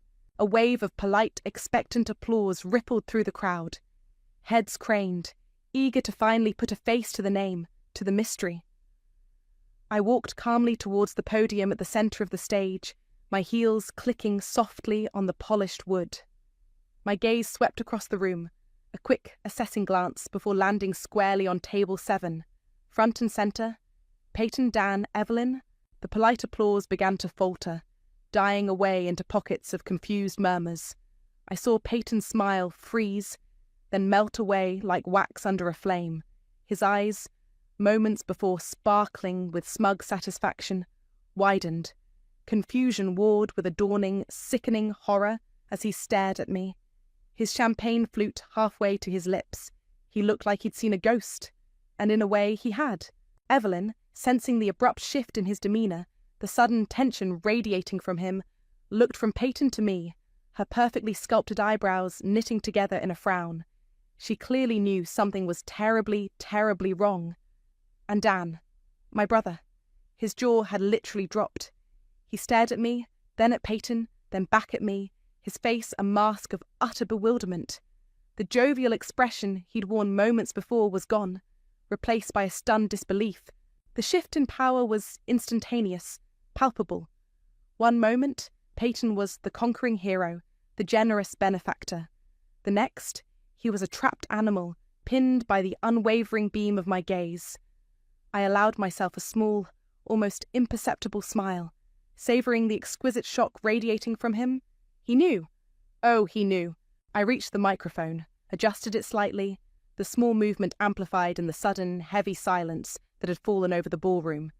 The air crackled with unspoken questions. "Good evening, everyone," I began, my voice calm, steady, carrying easily through the room. I let my eyes drift over the assembled guests, a brief acknowledgement, before bringing them back to lock with Peyton's. He looked pale, almost green, under the stage lights. And a special thank you to Mr. Peyton Meyer for his incredibly generous bid. A smattering of polite, if somewhat hesitant, applause started up again, but I raised a hand, and it died instantly. I paused, letting the silence stretch, letting the tension build to an almost unbearable degree. His eyes were wide, frantic now, darting around as if seeking an escape route. There wasn't one.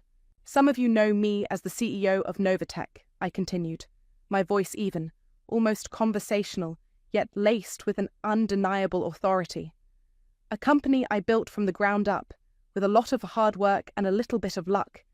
Another pause, shorter this time. But Mr. Meyer, I let his name hang in the air, each syllable dripping with unspoken history. He knew me by a different name, a long time ago. Peyton flinched, as if struck. Evelyn gasped softly, her hand flying to her mouth, her eyes darting between me and the man beside her, who now looked like he was about to be physically ill. Dan was frozen, his face ashen, the pieces visibly, painfully clicking into place in his mind. The rest of the room was utterly still, a sea of captivated, confused faces. They sensed drama, a scandal unfolding before their very eyes, far more riveting than any auction item. "Let me tell you all a story," I said, my voice dropping slightly, drawing them in. A story about seed funding, trust, and the very high price of ambition. My gaze never left Peyton's. His carefully constructed facade was crumbling, revealing the panicked, deceitful creature beneath. The hunter had become the hunted, and the trap, 7 years in the making, had finally, irrevocably, sprung. The silence in the room was absolute, a breathless anticipation for the words I was about to unleash. 7 years ago, I began, my voice resonating with a chilling clarity in the pin-drop silence. I was a young woman with a dream, and like many young women with dreams, I also had a fiancé, a charming, ambitious man named Peyton.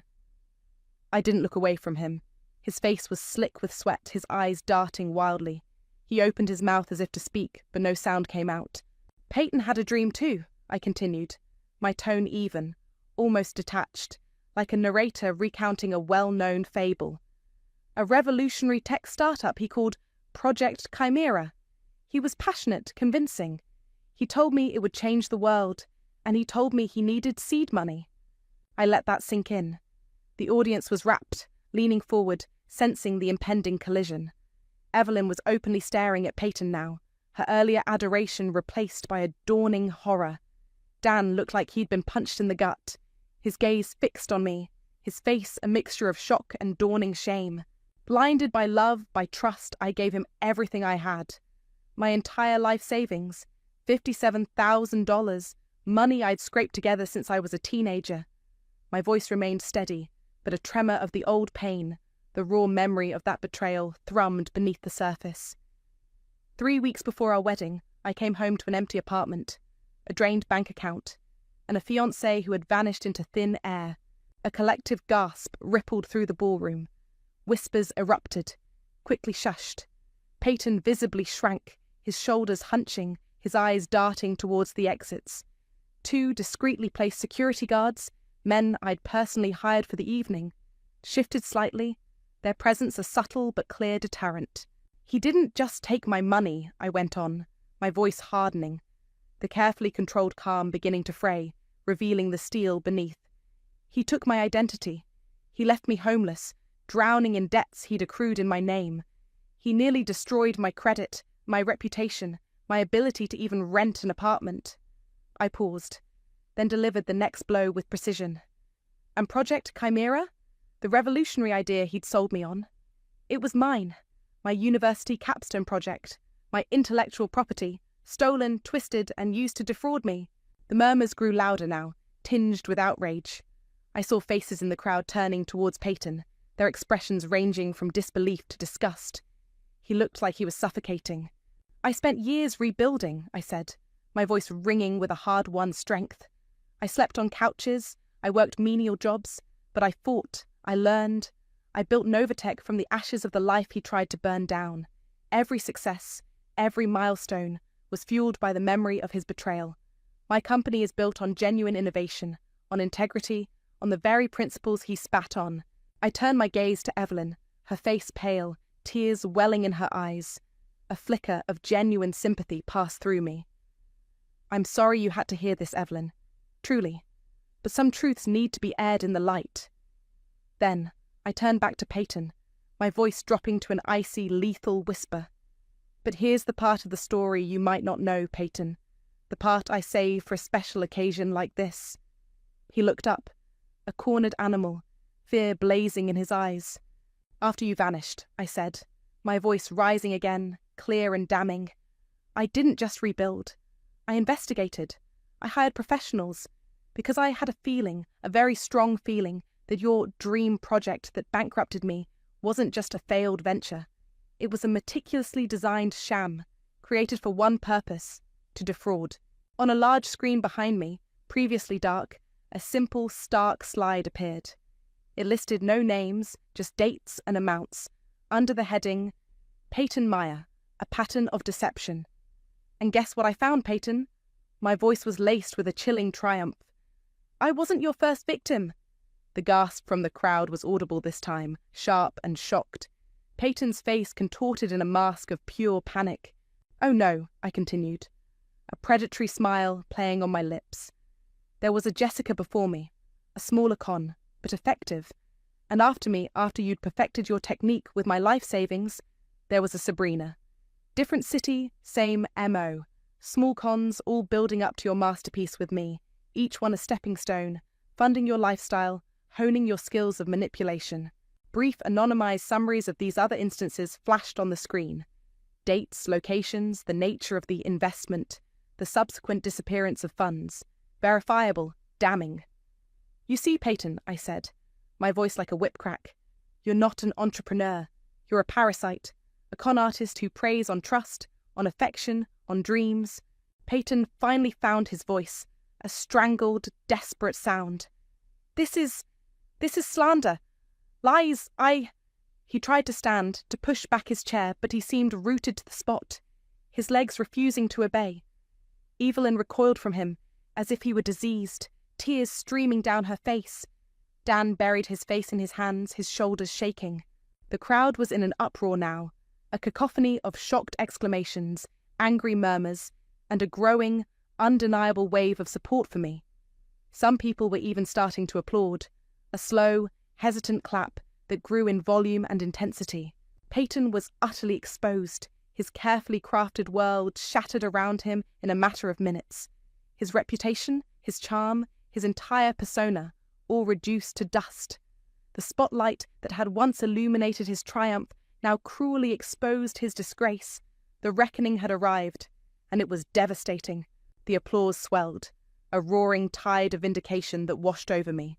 Peyton, ashen-faced and trembling, was swiftly and discreetly escorted out by the security guards. He didn't resist. He looked utterly broken, a deflated balloon of a man. The media, already present for the charity aspect, swarmed, flashes popping, microphones thrust forward. His public downfall was immediate and spectacular. Evelyn, her face streaked with tears and mascara, watched him go. Then, with a visible effort, she straightened her shoulders, her expression hardening from grief to a cold fury. She didn't spare him another glance before turning and walking out, head held high, dignity somehow intact despite the public humiliation. I felt a pang of respect for her.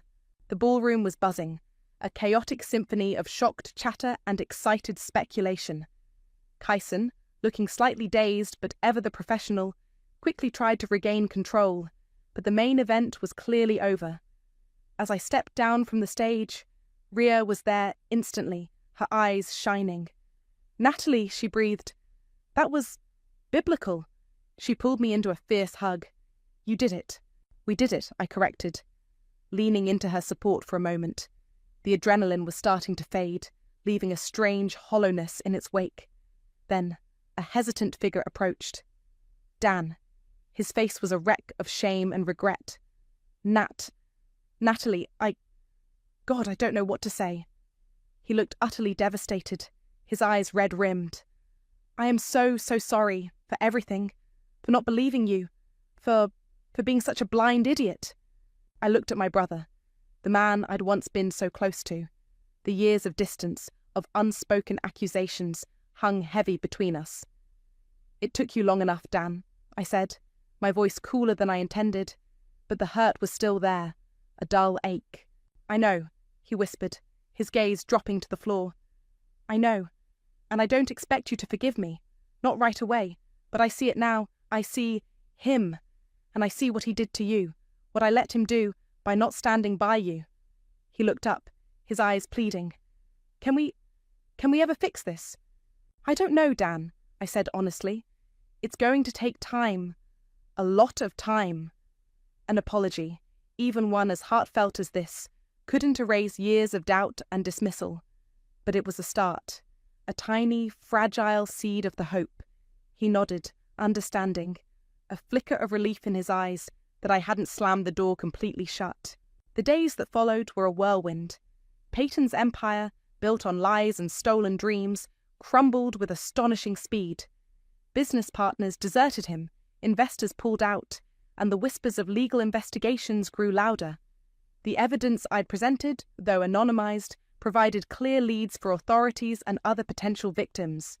His social ruin was absolute.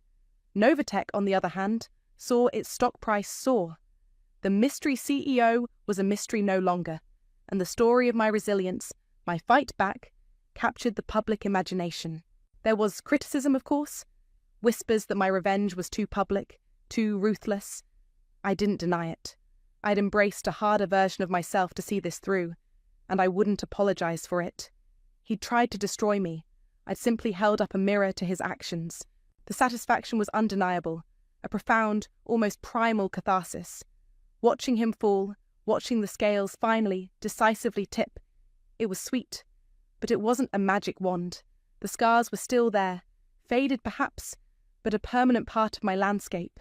The years of struggle, the loneliness, the gnawing fear of failure, those couldn't be erased by one night of spectacular vengeance.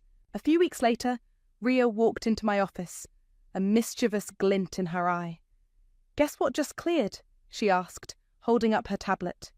Displayed on the screen was a bank transfer notification. $100,000. Peyton's winning bid.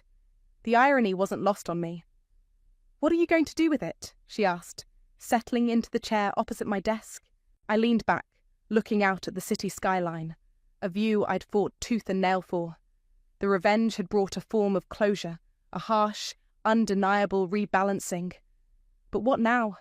The fire that had driven me for so long had, in a way, consumed its fuel. "I've been thinking," I said slowly. "All that pain, all that struggle, it shouldn't just be a weapon. It can be something more." I met Ria's gaze. "I'm going to use it, along with a portion of Novatech's increased profits, to start a foundation." Ria's eyebrows shot up. "A foundation? For what?" "For people like I was," I said. "Victims of financial fraud, people left with nothing, needing help to rebuild their lives, to fight back. We can offer legal aid, counselling, grants to start over." I felt a new kind of energy stirring within me, cleaner, brighter than the cold fire of revenge. Turn his dirty money and my hard-won success into something that actually helps, that empowers. Ria smiled, a genuine, warm smile that reached her eyes. "That, Natalie, is the best kind of symmetry." She was right. The revenge had been necessary, a purging. But this felt like true power. Not the power to destroy, but the power to build, to heal. Not just myself, but others. The echo of justice was still there, satisfying and clear, but now it was harmonizing with a new note, one of purpose, of turning pain into a positive force. On my own terms. I still wasn't cured. Perhaps I never would be entirely. But I had reclaimed my story, my power, and in doing so, found a piece I hadn't realized I was missing. It wasn't a fairy tale ending, but it was real. And it was mine. Life had its own simple way for me. My name is Julie, and at 35, you would find me in the local library. It wasn't exciting, but it was my place. The books were my friends, and the dusty shelves were where I felt at home. I liked staying out of the spotlight and being in the background. I lived in a small town where everyone knew each other's business. My days were mostly the same. Wake up, go to work, and then back to my small apartment. It was filled with used furniture and lots of books. I didn't really go out much, and that was okay with me, or at least that's what I told myself. Then Jack walked into my life. It was a day like any other. He wanted a book, something different, he said. He had a friendly smile and a warm voice that felt like sunshine on a cloudy day. "Hey, could you help me find a book? I'm feeling adventurous," he said, smiling with his eyes. Sure, what type of book are you looking for? I asked, adjusting my glasses and trying not to stare at him too much. I don't know, surprise me, he answered, smiling in a way that showed he liked this small challenge. That was the start of everything. We began talking more and more. At first, it was about books, but then we started talking about our lives. Jack was different, he really listened, making me feel heard for the first time in a while. One day, he came in with a determined look. You know, Julie, you're the most interesting person I've met here. Why do you hide in here all day? He asked, leaning on the counter with a playful look in his eyes. I laughed, a sound that felt odd to me. Where else would I go? This town isn't exactly full of excitement, I said. Jack quickly replied, maybe you just need someone to explore it with. How about dinner tonight, my treat? I hesitated, not used to this kind of attention. I don't know, Jack. Come on, what's the worst that could happen? You spend an evening out with a guy who enjoys your book recommendations. Plus, I promise to make it worth your while. You can show me this hidden gem of a town, he encouraged, his confidence catching. Against my better judgment, I agreed. Okay, sure, but no fancy places. I don't like all that fuss, I said. Jack smiled brightly. I'll pick you up at 9. Wear something comfortable. That night changed everything. Jack showed me parts of the town I'd never noticed, even though I've lived here all my life. He made me laugh a real, deep laugh that I didn't know I could. He listened to my stories, my dreams, and my fears, never making me feel unimportant. As we walked back to my apartment, he stopped and looked at me seriously. Julie, I know we've only just met, but there's something about you. You're genuine, and in a world full of fakes, that's rare. I didn't know what to say. No one had ever spoken to me like that before. Jack, he cut me off, gently placing a finger on my lips. You don't have to say anything. Just know that I see you, Julie. I see who you are, and I like what I see. Jack was always the best part of my day, making everything brighter with his care. He made me feel seen, calling me beautiful, kind, and smart things I hardly believed about myself. His warmth made the idea of forever not just possible, but desirable. When he proposed, it felt like a dream. Marry me, Julie. I can't imagine my life without you, he said, his eyes sincere. I didn't hesitate. Yes, I said, feeling excited and a bit shocked. But before we got caught up in wedding planning, there was one important step we had to meet his parents. Jack had warned me, my folks have high standards for who I bring home, but don't worry. They're going to love you once they see how amazing you are. Though his words were meant to comfort me, my nerves were still there. I was very nervous before meeting Jack's parents. I searched my closet for something simple but nice to wear, but it felt like a difficult task. Jack, on the other hand, was completely relaxed. He seemed almost uninterested, as if he wasn't worried at all about how the meeting would go. You're overthinking it, Julie. Just wear what you're comfortable in, he told me casually, which only made me more nervous. When the day came, I chose a simple blue dress, hoping it was the right choice. As we drove to his parents' house, Jack seemed more interested in the music on the radio than in the meeting. You sure they're going to like me? I asked him, looking for some reassurance. They'll come around. Just be yourself, he replied, not really paying attention. I was anxious as we walked up to the door of Jack's childhood home. I remembered his warnings and felt scared about what was coming. When the door opened, Jack's parents were hard to read. The dare that followed felt like a test. They asked me many questions, making it feel more like an interrogation than a casual conversation. So, Julie, Jack tells us you work at a library. Do you see yourself doing that long-term? His father asked, sounding like he didn't think much of my job. I tried to answer confidently. I love working there. It's fulfilling in a way I can't quite describe, I said, hoping my passion would impress them. Jack was unusually quiet the whole time, offering little help as I dealt with their tough questions and subtle criticisms. It felt like I was fighting a battle alone, with Jack just watching. On the drive home, the car was silent. I was not only upset about how the evening went, but also disappointed in Jack's lack of support. "I thought you said they'd warm up to me," I said, my voice filled with hurt. Jack just shrugged, which frustrated me. "Give it time, Julie. They just need to get to know you better," he said, but his words didn't really comfort me. After a few more dinners that felt just as uncomfortable, it was clear Jack's parents didn't like me much. They seemed to think I was after their money, which was not true at all. I was never interested in Jack's money. In fact, I barely knew about it until he mentioned it one day, saying his parents are a bit old-fashioned, worrying about money and status. One night, Jack came home looking serious. "Babe, we need to talk," he said, avoiding my eyes. I felt a knot in my stomach. "What's wrong?" I asked.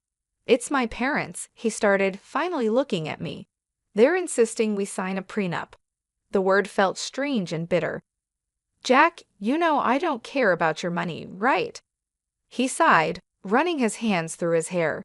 "I know, and I don't care about it either, not when it comes to us. But they're adamant.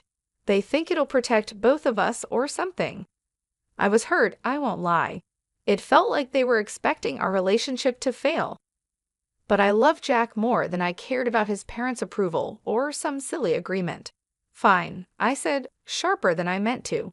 "Let's sign it and be done with it. Your money, my money, whatever. I don't care. I just want you."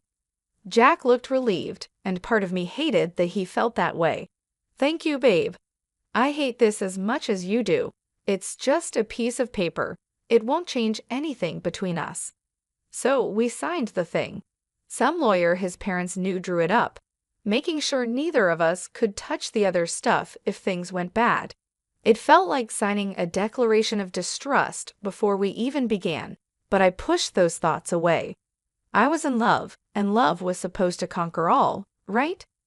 Our wedding was simple, just how I wanted it, just a few close friends, an intimate ceremony, and the promise of forever. I moved into Jack's place shortly after.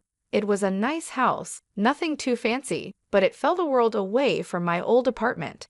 Jack's parents lived nearby, which meant surprise visits that seemed more like inspections. Life with Jack started like a fairy tale, but it didn't take long for the shine to wear off, showing the harsh reality underneath. The change didn't happen overnight, but the signs slowly crept in, eroding what we had built. His mother, Megan, was the first crack in our perfect picture. She dropped by unannounced, scanning the house as if taking inventory. "Remember, this is Jack's house. Everything here is his," she reminded me. I kept my cool, replying, "I'm all aware, Megan. I'm not here for your son's things." "I love him," I said, but she just scoffed. "Love doesn't pay the bills, dear. Just remember, if you ever leave, you leave with what you came with, nothing." One day, she walked around the house pointing out everything. "See this couch? It's Jack's. That painting, also Jack's. Remember, dear, in case things go bad, you have no claim over any of it," she told me with a nasty kind of sweetness in her voice. It seemed like she enjoyed reminding me of my place in their world. Jack's father, Alexander, wasn't any better. He and Megan acted like they owned our house, not just visiting. They demanded coffee the moment they walked in, criticized how I made it too weak or too strong, and then sat in front of the TV, expecting me to serve them. "Grab us some chips, will you? And maybe wash those clothes piling up in the corner," Alexander would say without even looking at me. The worst part was that Jack never stood up for me. He'd laugh along with them, adding his own comments. "Yeah, she's still learning how to do things right around here. Give her time." I felt like I was losing my mind. This wasn't the man I married. This was someone else, someone cruel and dismissive. "Do you even hear yourself? How can you let them treat me like this?" I'd confront Jack after his parents left. "Babe, they're just set in their ways. You know how old people are," he'd say, shrugging it off as if I was the one overreacting. "They don't mean anything by it. Plus, you know we're on their dime. Can't bite the hand that feeds, right?" That line hit me like a slap in the face. So that was it. I was just the freeloader. The girl who married into their little empire and had to play by their rules or get out. My job at the library, which I loved, was a joke to them, just another reason for them to look down on me. The days all blurred together, each one just like the last, until that unremarkable Tuesday when everything changed. I was at work, shelving books when I felt a sharp pain in my stomach, doubling me over. It wasn't just stress, it was something more, something worse. The next thing I knew, I was in the hospital, the sterile smell of antiseptic filling my nostrils. Lying in that hospital bed, I couldn't help but think how this was a new low, alone, in pain, and not a single message or call from Jack. When I thought things couldn't get any worse, there was a knock at the door. A man I never expected was standing there. He wore a suit and held a briefcase, looking completely out of place in my sterile hospital room. "Are you Julie Bowen?" he asked. "Yes, that's me. Who are you?" I replied, my voice weak and tired from the pain and constant letdowns. "I'm Scott Atkins, a notary." "I have something important to discuss with you," he said. His tone was formal, but there was something in his eyes that made me want to listen. I nodded for him to continue, curious despite everything. "It's about your great-uncle, Brandon Sanderson. He recently passed away, and you are his only heir, Julie. He left you inheritance." His words didn't make sense at first. "Are you sure you have the right person?" "I haven't seen him for 18 years, I said. Scott nodded. "Quite sure. He was a private man, but he always remembered you and wanted to make sure you were taken care of." Lying in the hospital bed, feeling a mix of confusion and excitement, I watched as the notary got ready to explain my great-uncle's will.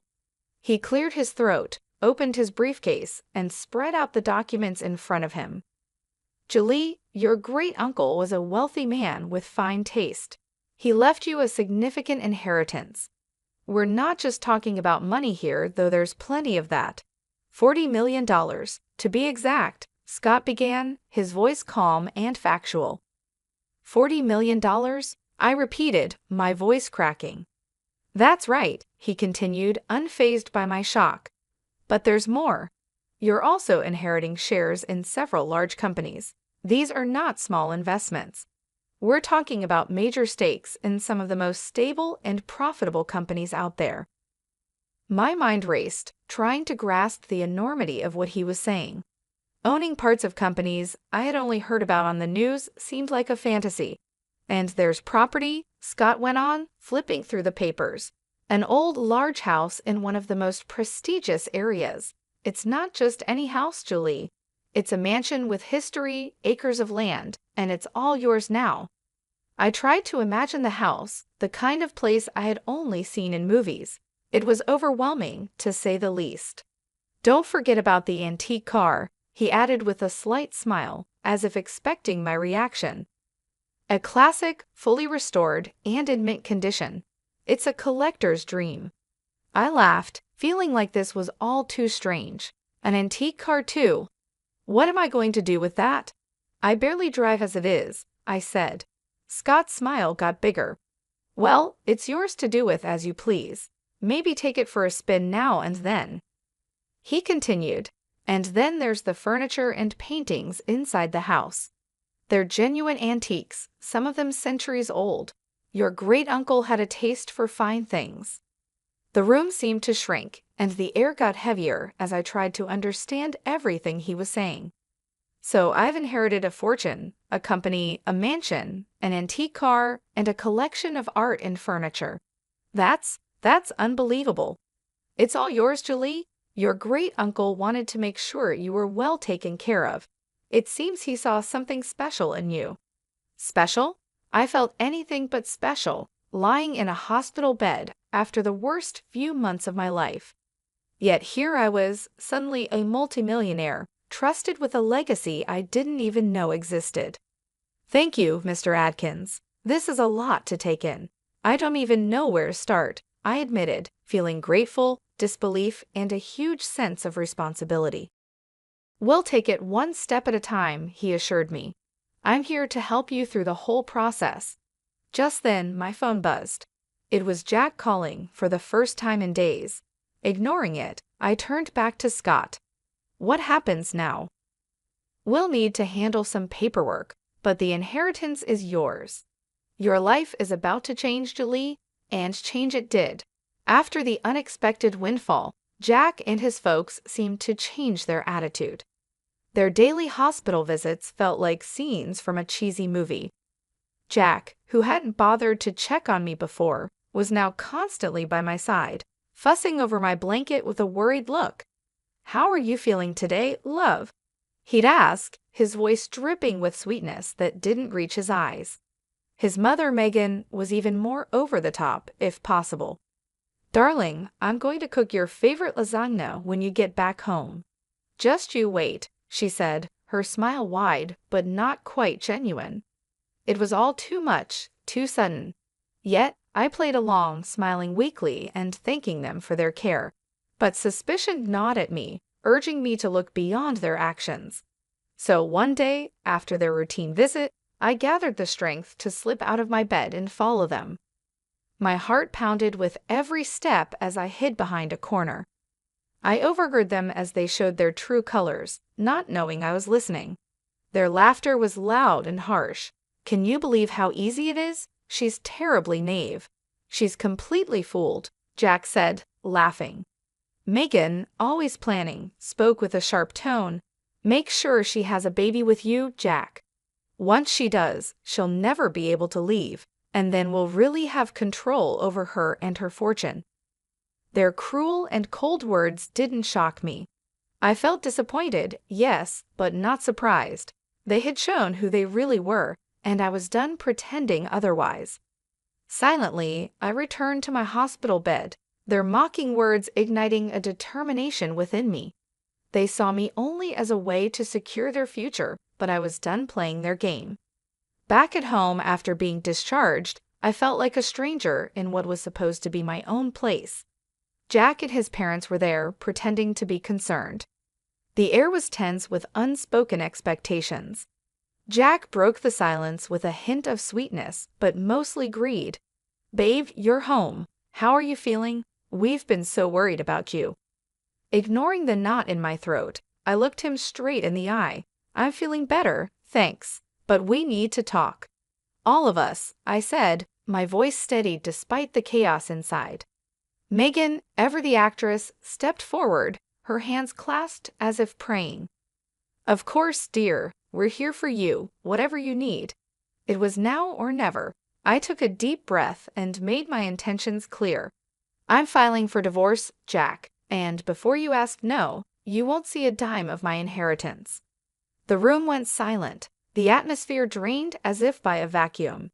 Jack's face went pale, his facade slipping to reveal his panic. "Divorce? But why? I thought we were happy." "Happy?" The word tasted bitter. "You, your mom, and your dad have made my life miserable. You've treated me like a servant, not a wife. And now, suddenly, you're concerned about me because I have something you want." Jack struggled for words, but Megan quickly intervened. "This is nonsense. We've always treated you like family. You're imagining things, dear." I rolled my eyes, tired of their lives. I took out the prenuptial agreement from my bag and showed it to him. "This saved me. You thought you could fool me, but I'm not the naive girl you thought I was." Alexander, who had been silent until now, finally spoke with a mix of anger and defeat. "You'll regret this. We're your family." "No, you're never my family. A family doesn't treat someone like dirt and then become nice when money is involved. I'm done here." Moving into my own small and cozy apartment was a breath of fresh air I desperately needed. It wasn't just a new place to live. It was my declaration of independence, my fresh start. The phone calls started almost immediately. Jack, sounding desperate, was the first to call. "Julie, please, you've got to come back. We can work this out. I know we can." His pleas didn't affect me. "Jack, it's over. I'm not coming back." "You need to accept that," I said firmly, leaving no room for negotiation.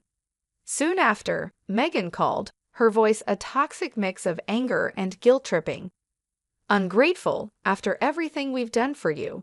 You owe us, Julie. You're making a huge mistake."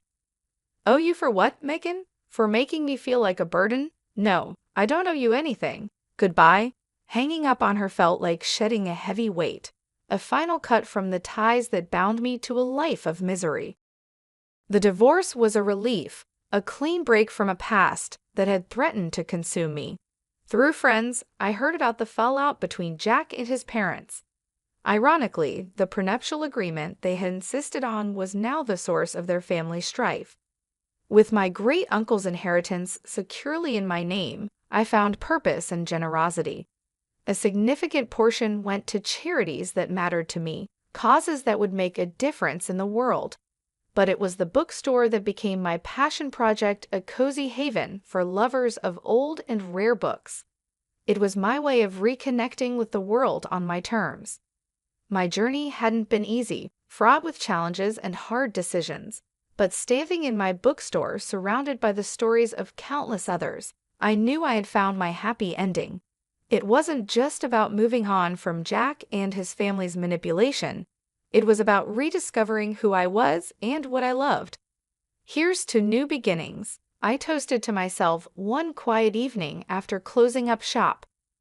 The road ahead was uncertain, but it was mine to travel, filled with possibilities and the promise of newfound happiness. "Yeah, I've got it made, marrying into money. You can keep struggling in your poor life," James said with a sneer and a smirk. He threw these mean words at me just as I was relaxing in the hotel lobby. James's loud voice made me feel bad. I wondered where he had met his new wife, who happened to be the daughter of the president of Richard Enterprises. James seemed proud and childish to me, laughing like a middle-aged man. When I heard Richard Enterprises, it sounded familiar. I remembered details about the company and smiled. Meanwhile, James was happy, but I struggled to hold back a laugh. "My name is Linda, and I'm 37 years old. I live with my husband James. I work in my family's real estate business, mostly doing administrative tasks. My father is the president and manages the key strategies. Since I'm an only child, I'm expected to take over the company one day. I feel the pressure of becoming the president, but I've been careful not to talk too much about our family business with James. James only finished high school and works in a moving company. He feels inferior because of this, even though moving heavy items requires skill and strength. I respect his work, but I avoid mentioning my prestigious university degree or my future role as president when we talk." James and I met through a friend in college. She hired James's moving company, and he helped with her move. Initially, James was interested in my friend. How we met was kind of funny. James was interested in someone else, but she was already in a relationship. They got along well, so she introduced him to me. I was looking for a partner at the time. Our meeting was unexpected, but it turned out great. James's carefree nature matched my meticulous personality. After going on several dates, we became a couple when I was in my late 20s, a good age for marriage. Within a year, we were married. My life as James's wife began without any problems. His parents were very kind and always welcomed me with smiles when we visited. Considering the issues my friends had with their mothers-in-law, I felt lucky to have such a good relationship with mine. However, James's job was demanding, and he often worked late, which was tiring for him. Despite being tired, he never neglected our marriage. I felt grateful, but also thought he didn't need to try so hard. He'd thank me for simply making dinner after his long work days.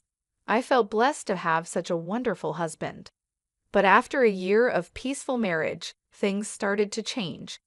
One night, as we got into bed, James casually asked, "Why can't we have kids?" His tone was slightly irritated, which surprised me. I had also thought about having children, but we weren't actively trying. Given our regular marital life, I believed it would happen in time. I tried to reassure James, saying, "It's just bad timing. We've only been married a year, so it's not something to worry about yet." I definitely wanted children, but I knew rushing wouldn't help. James seemed more forceful than usual, even quoting statistics like 60% chance of conceiving within a year for couples not using contraception. Not being familiar with pregnancy statistics, that number seemed incredibly high to me. James was eager for kids and suggested we get tested together to identify and address any clear issues. I suggested we both get fertility tests, but James's response surprised me. He said, "What are you talking about? Are you saying it's my fault? Infertility is usually the woman's fault. There's no point in me getting tested." His tone was disrespectful, which shocked me.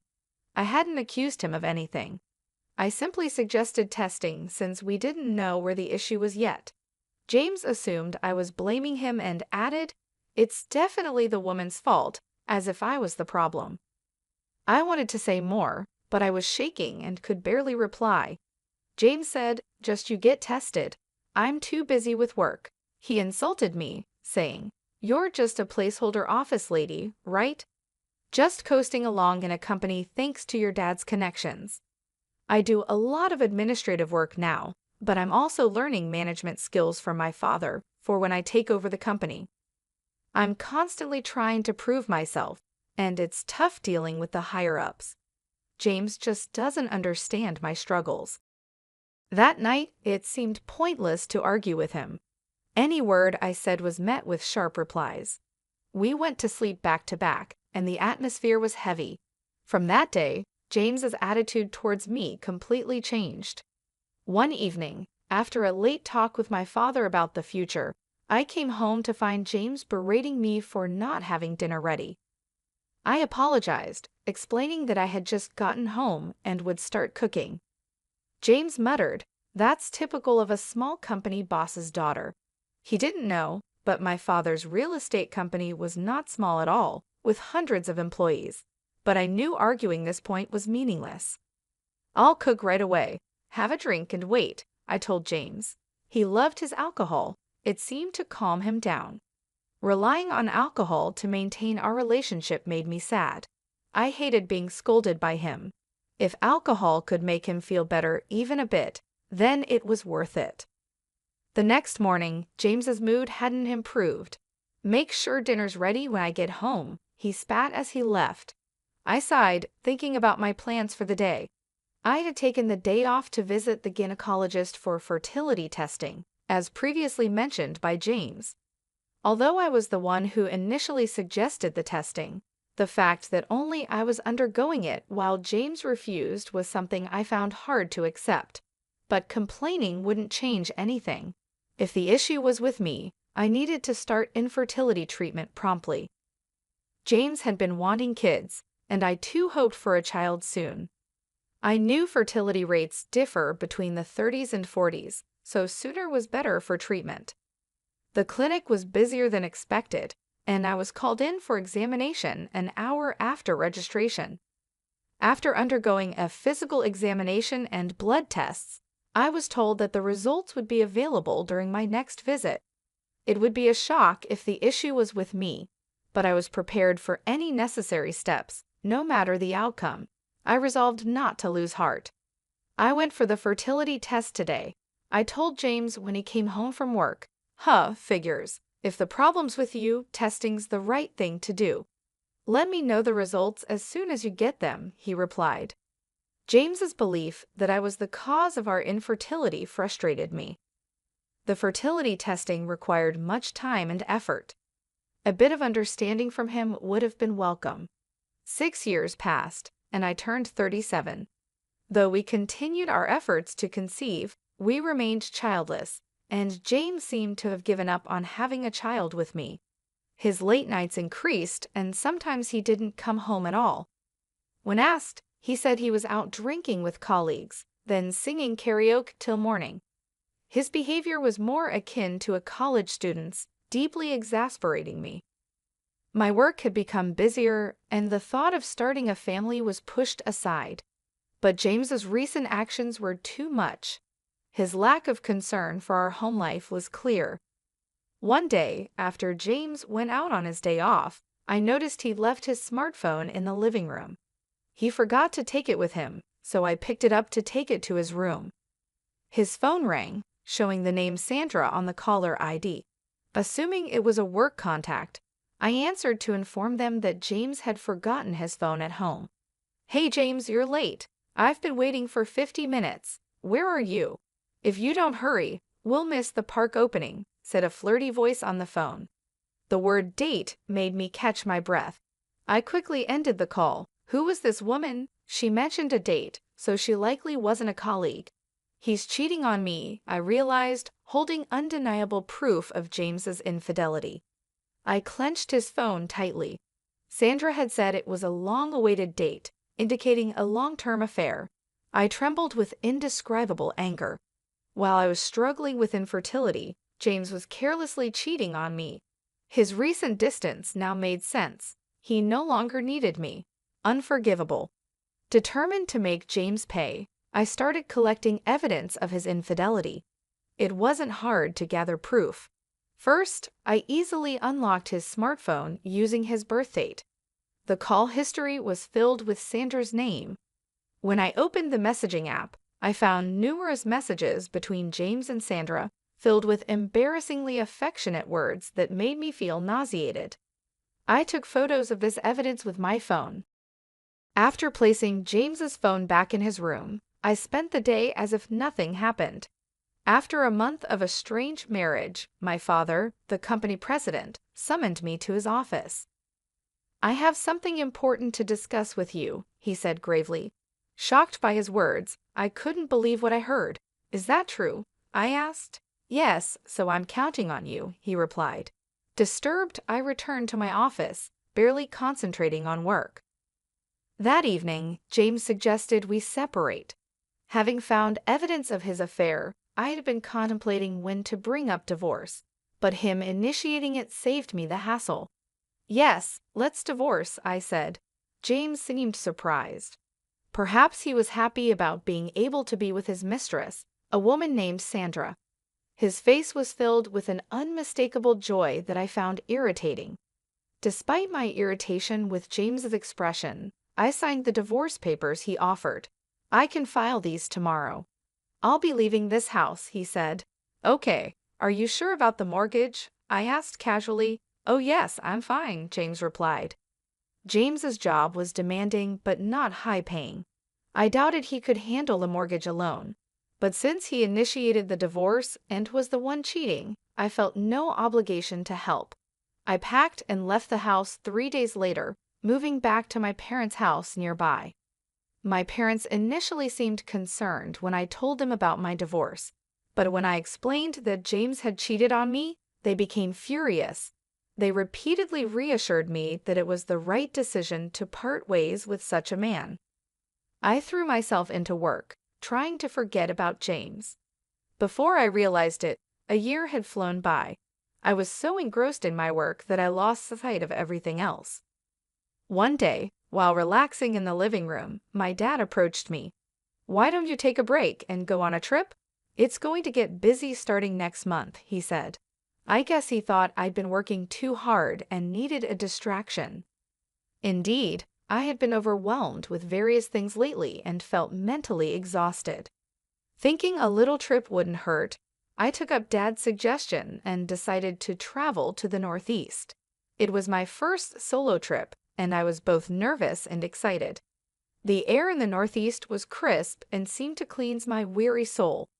Interacting with the locals who helped me navigate and chatting with the owner of a bar, I found everyone to be incredibly kind, which gradually healed my spirit.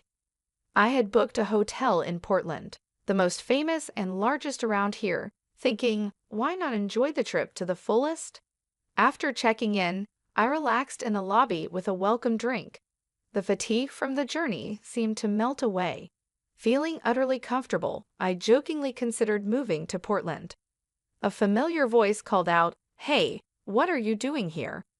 I turned around, startled by the unmistakable voice of my ex-husband, James, who was entering the lobby with 2 large suitcases and a young woman. She appeared to be in her early 20s, with flawless skin, bold makeup, and striking red nails. Despite the chilly northeast weather, she was wearing a short skirt with bare legs. Startled, I stared at James and the woman. "Why are you here, and who is she?" I blurted out, even though I didn't really want to know. "Oh, let me introduce you. This is Sandra, my new wife. We're on our honeymoon. Guess what? She's a wealthy businessman's daughter," James said, his tone full of happiness. He volunteered information I hadn't asked for, but Sandra was the name of the person on the phone. Disgusted that he was with such a young girl, I felt a surge of discomfort. "You're on a solo trip here? That's pathetic," James sneered, despite being the one who cheated and initiated our divorce. Sandra, too, was looking at me, her eyes narrowed with amusement.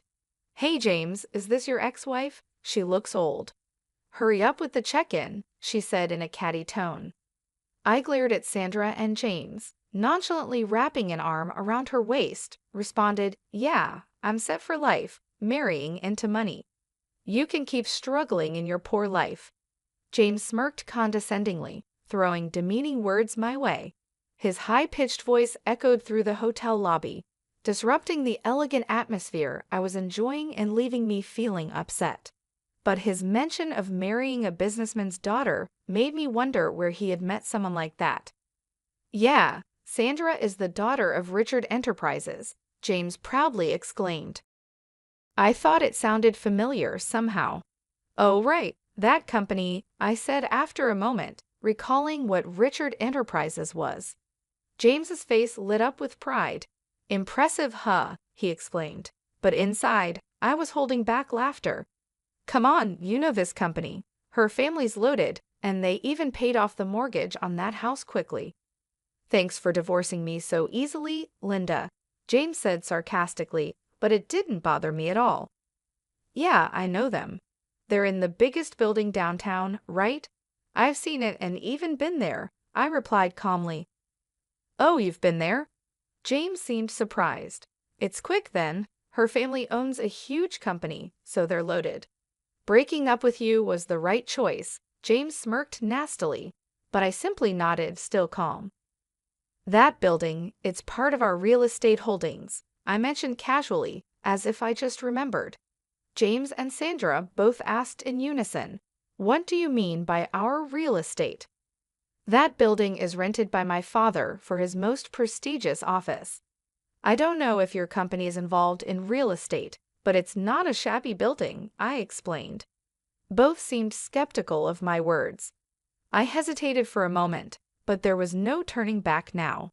Telling James about my company wasn't my concern anymore, now that we were divorced and his pride was no longer my concern. "Yes, I know how grand it is. I was there when my father bought that building. It was about $400 million, I think. But recently, Dad was complaining about a tenant not paying their rent. Turns out it was your company. In fact, my father is a real estate magnate with assets worth $5.3 billion. The building Richard Enterprises is in is one of them. The tenants of the building change regularly, but currently it's Richard Enterprises. For the past few months, they hadn't paid their rent, and that's what was troubling my father," I explained. Sandra looked shocked, but then she burst out laughing. "That can't be true. Our company's doing great. We can surely pay the rent. I'm not falling for such a lame lie to drive a wedge between James and me," she said in a shrill voice. I let out a deep sigh. It seemed like a reasonable conversation with this woman was impossible. Pulling out my smartphone, I decided to call my dad. "Dad, I'm here with the daughter of Richard Enterprises. Can you send me a photo of the reminder notice for the rent?" I quickly relayed my request, and Dad sent a photo of the rent reminder notice for Richard Enterprises. Showing it to James and Sandra, I doubted they could suspect it was a fake, given the speed. "See, you can tell, right? 4 months of unpaid rent. If you don't pay soon, we might have to sue." "What are you going to do?" At the mention of a lawsuit, James and Sandra's faces turned pale. "Come to think of it, Dad has been really on edge lately, yelling about sales and firing a lot of employees," Sandra mumbled, sounding unsure. Seeing her, James shouted in despair, "Lies. You're just trying to trick us and tear Sandra and me apart, aren't you? You're still that kind of person, trying to get back at me for remarrying. Your tactics are dirty." Startled by James's loud voice, I took a step back. Dirty tactics, huh? I recalled all the heartless words James had hurled at me during our marriage. Then I readied myself, determined to confront James, who was now gloating about marrying Sandra, a wealthy businessman's daughter. I readied myself to tell him the truth. "What are you even saying? Do you really think I still have feelings for you? How foolish. I've long been fed up with a man like you. In fact, I've been feeling sorry for Sandra, who got caught up with you. Did you marry her just for her money? You married me for shallow reasons too, like wanting to get married quickly or wanting kids. And who was it that left me when he found out we couldn't have kids? Who insulted me, calling me useless for being infertile? You're to blame for all of it, yet you think I still like you? You must be out of your mind," I said, feeling a wave of relief as I unleashed my pent-up frustrations on James. James, on the other hand, seemed infuriated, trembling with anger. "You're just an arrogant old hag. You probably can't even get married or have kids anymore. Sandra and I were planning to have fun making a baby after this trip, and now you're accusing Richard Enterprises of not paying rent." Panicked upon realizing the poor performance of Richard Enterprises, James was desperate to blame all his misfortunes on me. I decided to deliver the final blow to James, saying, "Oh, I didn't mention it, but I'm 6 months pregnant. I'm in the stable phase of my pregnancy, so Dad suggested I take this trip to relax. Of course, I have my doctor's permission." That's right. After divorcing James, I found a new love. He was my boss at work, a subordinate of my father. He supported me mentally when I was struggling and encouraged me. He also supported me fully at work and was in favor of me becoming the next CEO. I found out I was pregnant with his child just 4 months ago. Knowing about the baby, I immediately married him. It was a quick marriage, but the company celebrated it grandly. My pregnancy was going smoothly, and encouraged by my father and husband, I embarked on this trip. Just before breaking up with James, my father had told me he was retiring as CEO next month. He decided to retire after being diagnosed with diabetes and thinking it was time to step down. Therefore, I would inherit my father's assets. This made it easier for me to accept the divorce from James. Even without James, I knew I could live a full life. The word pregnant slipped effortlessly from my lips, leaving James shouting, "What? You're pregnant? So were you using birth control when we were married? What's going on?" James stomped his feet in complete confusion. "Birth control? I never did that. Remember, I told you I had infertility tests at the clinic, and they found no issues. So the problem was with you," I told James bluntly. His face twisted visibly. "Does that mean Sandra and I can't have kids? Why did I divorce you and marry Sandra?" James muttered to himself, shoulders slumped in defeat. "What do you mean, why? I feel betrayed knowing you're infertile," Sandra snapped, angry at James's selfish reasoning. Realizing I couldn't bother with them anymore, I said my final words. "That's why from now on, please don't involve yourself with me and Sandra. I have nothing more to say regarding the rent for Richard Enterprises. I will back down until it's fully paid. If you plan to continue renting that building, please pay the overdue rent soon. Otherwise, we'll have to take legal action. I have nothing more to say to you two, so goodbye."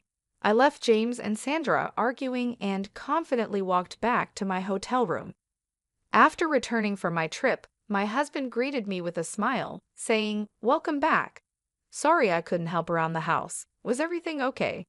"Of course, it was fine. I'm glad you got to relax," I replied. "Thank you." My husband smiled warmly at me, and I felt a great sense of relief. Since marrying my current husband, I've been reassured every day, completely forgetting about James. Since that trip, I haven't met James. The following is what I heard through my father's contacts. After that incident, James and Sandra's fights became incessant.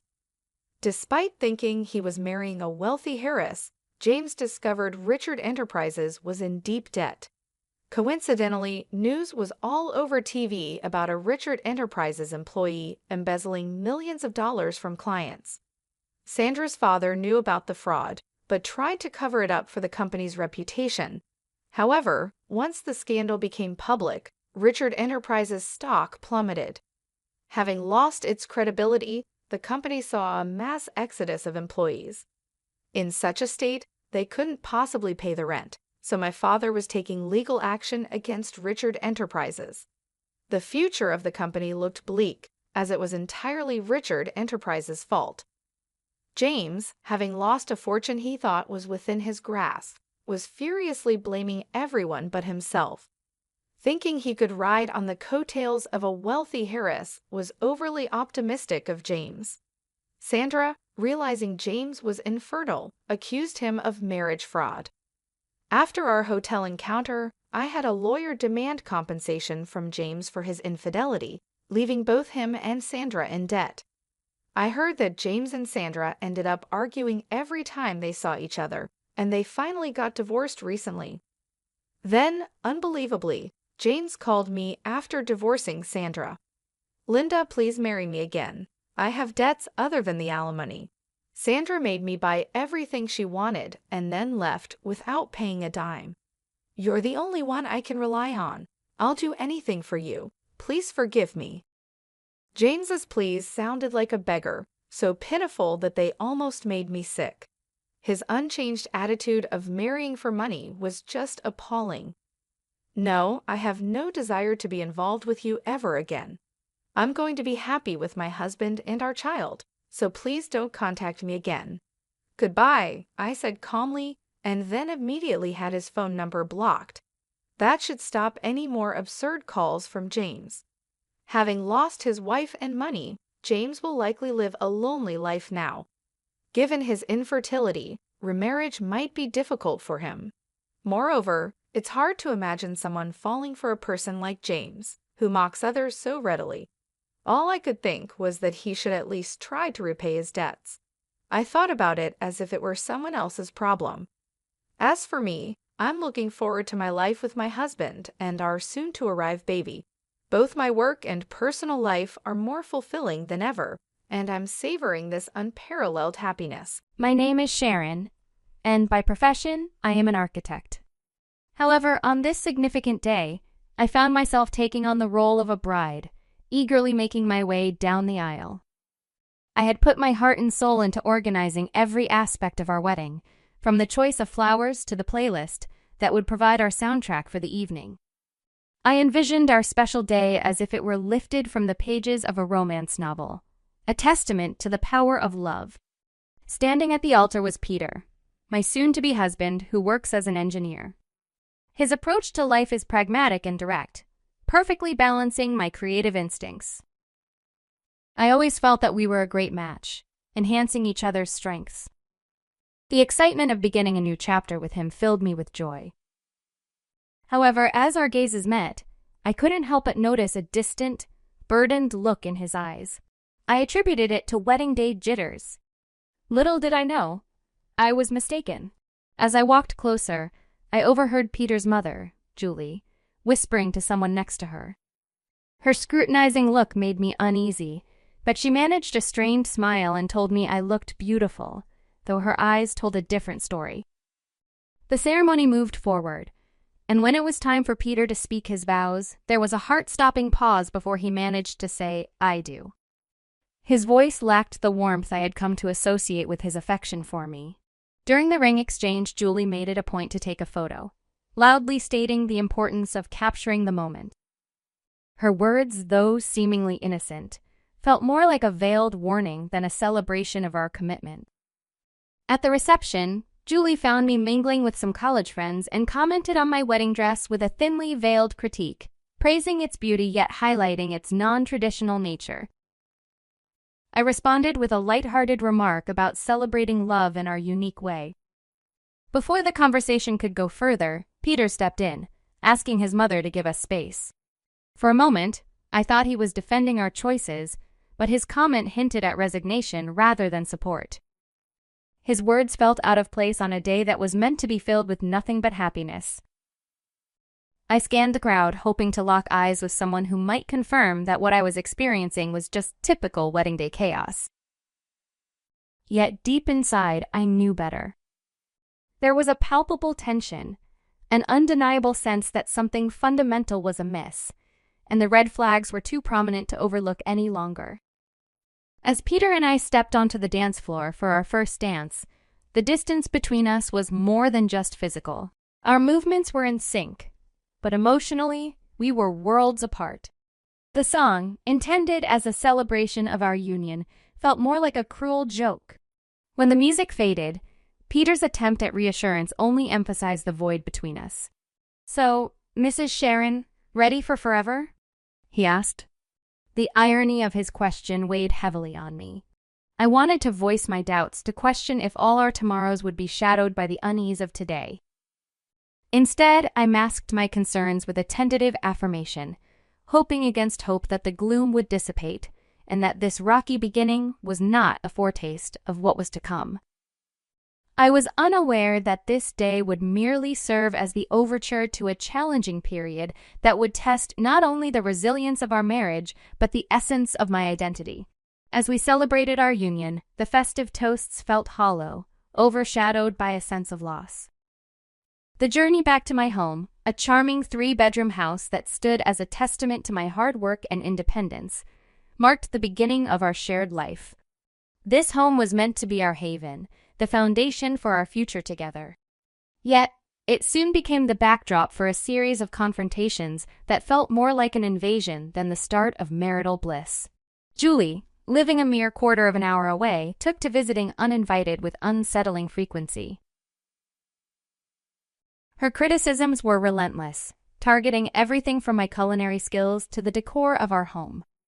Her complaints were varied but equally cutting, whether lamenting my tasteless cooking or the choice of bathroom tile color. Peter's attempts to intervene were tepid at best, often seeming more performative than protective. Julie's intrusions became a regular ordeal, each visit an opportunity to assert her dominance through thinly veiled insults and critiques. However, the real turning point came one afternoon when she arrived with suitcases in tow, her declaration of intent clear and her sense of entitlement palpable. This was not just another visit. It was an occupation, one that threatened to suffocate the life out of our nascent marriage. "I'm going to be living here now," she announced, breezing past me to place her luggage in my favorite cozy corner by the window, my sanctuary for reading and quiet moments. "This spot will be just perfect for me," Julie proclaimed with a finality that made my heart drop. I turned to Peter, my eyes wide with disbelief, silently begging him to intervene, to preserve the sanctity of our home. This was a decision we should have made together. Seizing a moment, I called Peter aside, my voice shaking. "This is our home. Shouldn't we have talked about this first?" His gaze met mine, void of the warmth and love that had once seemed so abundant. "Mom's getting older, Sharon. It's not right for her to be alone. She needs to be with family," he explained, stressing the word family in a way that made me feel excluded. "So, I'm not family? Is that it?" The words barely left my lips before the tears began to well up, a mix of hurt and frustration. Peter quickly countered, his patience thinning. "You know, that's not what I mean." "But I owe her this." "What about us? What about what we owe to each other? We're supposed to be building our life together, not living with your mom," I argued, but it was as if I was speaking to a wall. My concerns, my feelings, seemed inconsequential. And just like that, Julie's move into our home was decided, steamrolling over my wishes. With Julie's arrival, the dynamic of our home shifted drastically. Every corner of the house, once filled with our shared dreams and plans, now felt weighed down by tension and conflict. My once peaceful reading nook was overtaken by her belongings. The kitchen became a stage for her critiques, and Peter, the man I had married, seemed more like an ally to Julie than to me. It dawned on me that I was no longer just fighting to save my marriage or reclaim my space. I was fighting for my very sense of self, my dignity, and my peace. A persistent thought haunted me. How had things come to this point, where my desires, my space, and my voice were secondary to Julie's preferences? The transformation was stark. My beloved nook was now a monument to Julie's intrusion, the kitchen a battleground for her relentless criticism, and my husband had become a stranger, aligning himself with what felt like the opposition. And this was only the beginning. Life, already challenging, became an unbearable nightmare as the atmosphere in our home grew increasingly oppressive, symbolizing the shrinking of my own space and voice. To add to the mounting pressure, a discovery brought everything into sharper focus: the unmistakable presence of 2 blue lines on a pregnancy test, signaling a new life amidst the turmoil. This revelation intensified the situation, making the already dense atmosphere in the house almost suffocating, as I grappled with the realization that the stakes were now even higher. Clutching the pregnancy test, my hands shook with a mixture of anticipation and dread. I had always dreamt that discovering I was pregnant would be one of the happiest moments of my life, a time filled with excitement and celebration. However, standing alone in the bathroom, tears welling up in my eyes as I faced my reflection, I realized this milestone felt more like a heavy burden. When I shared the news with Peter, his reaction was disappointingly tepid. "Well, that's something," he muttered, quickly diverting the conversation to a renovation idea his mother had proposed. It became clear that Julie saw my pregnancy not just as news, but as her new project. She took it upon herself to oversee every aspect of it, from what I ate to where I would give birth, all under the guise of being helpful. Julie's interference quickly escalated into a form of control. She scrutinized everything I ate, casting judgmental glances at even the simplest of meals and questioning my weight management, despite my assurances that my diet was doctor-approved. "Doctors these days have no clue," she'd scoff dismissively, convinced that her dated wisdom surpassed modern medical advice. As the pregnancy progressed, Julie's demands grew more outrageous. She transformed my home into her domain, expecting me to maintain it to her standards, disregarding the fact that I was pregnant and needed rest. "Sharon, why isn't the living room clean yet?" she would demand from her spot in my once peaceful reading nook, now commandeered as her base for endless phone scrolling and TV watching.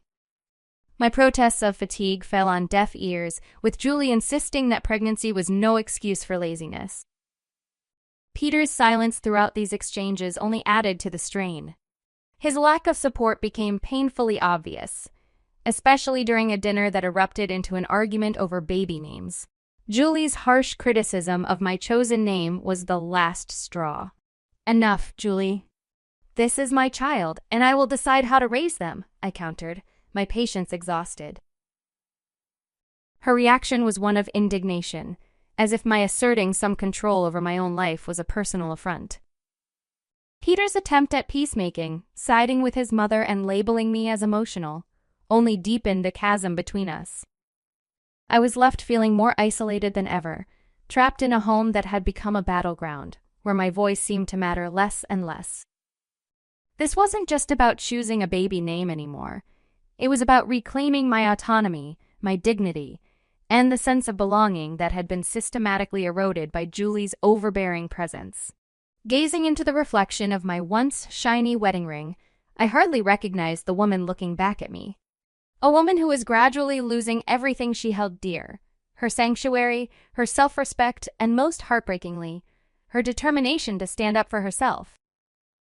It was during one of our tense confrontations that Julie, brimming with a vindictive sense of victory, delivered a blow that would alter everything.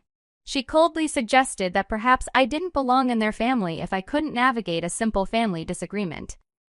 Peter's response, or lack thereof, was perhaps the most painful part. His silence was louder and more hurtful than any words could ever be, making it painfully clear that my ordeal was not just beginning, it had been my reality for far too long.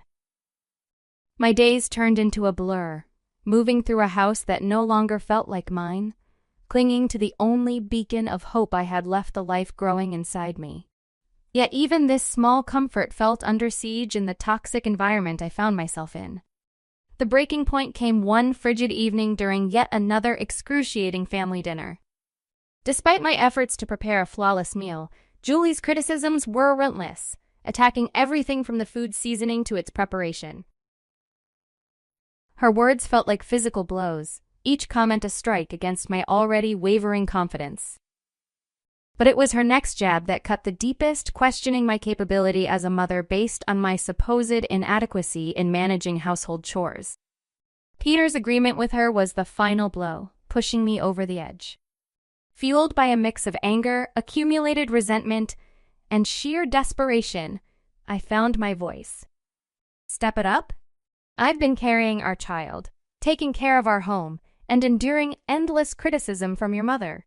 And you're telling me to step it up?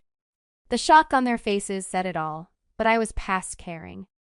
For too long, I had allowed myself to be diminished and belittled, but in that moment, I reclaimed my voice. I'm done. I can't do this anymore, I declared, the clarity of my decision piercing through the years of suppression. It was a declaration of my refusal to tolerate any more disrespect or emotional torment. I was ready to fight for myself, for my child, and for a future free from the shadows that had darkened my life. My voice broke as I spoke. I refused to raise my child in a place where their mother is constantly belittled. If this is what being a family means to you, then I want no part in it. With those final words, I left the dinner table behind, their stunned silence echoing in my wake. Grabbing only the essentials, I made my way to the door, my hands trembling as I reached for the knob, eager to escape the suffocating atmosphere. Julie, ever the antagonist, chose that moment for her most cutting remark yet. And where do you think you're going? This is Peter's house, not yours. I stopped and faced her, my resolve hardening. Actually, Julie, this house is mine. I bought it. I decide who stays and who goes. Peter's voice broke through, tinged with desperation. Sharon, please, let's discuss this.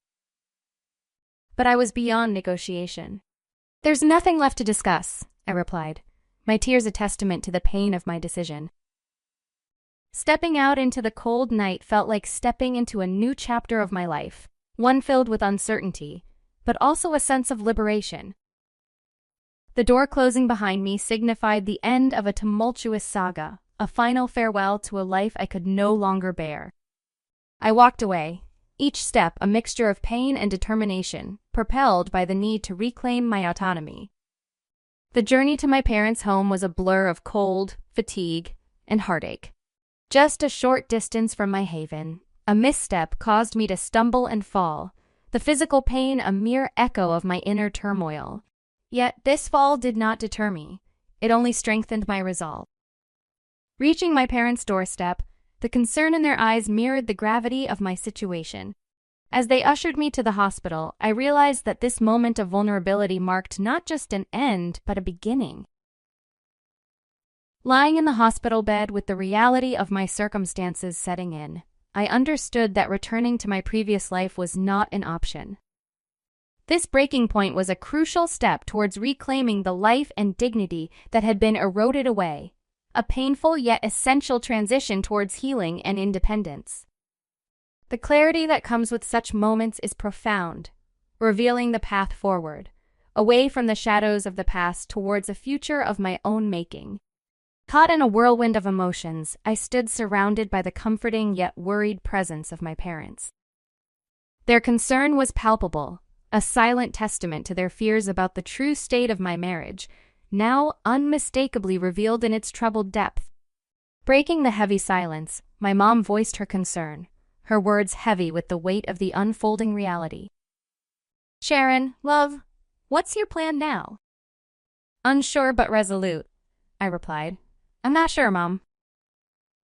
But one thing's clear, I can't return to that life. Not now, not ever.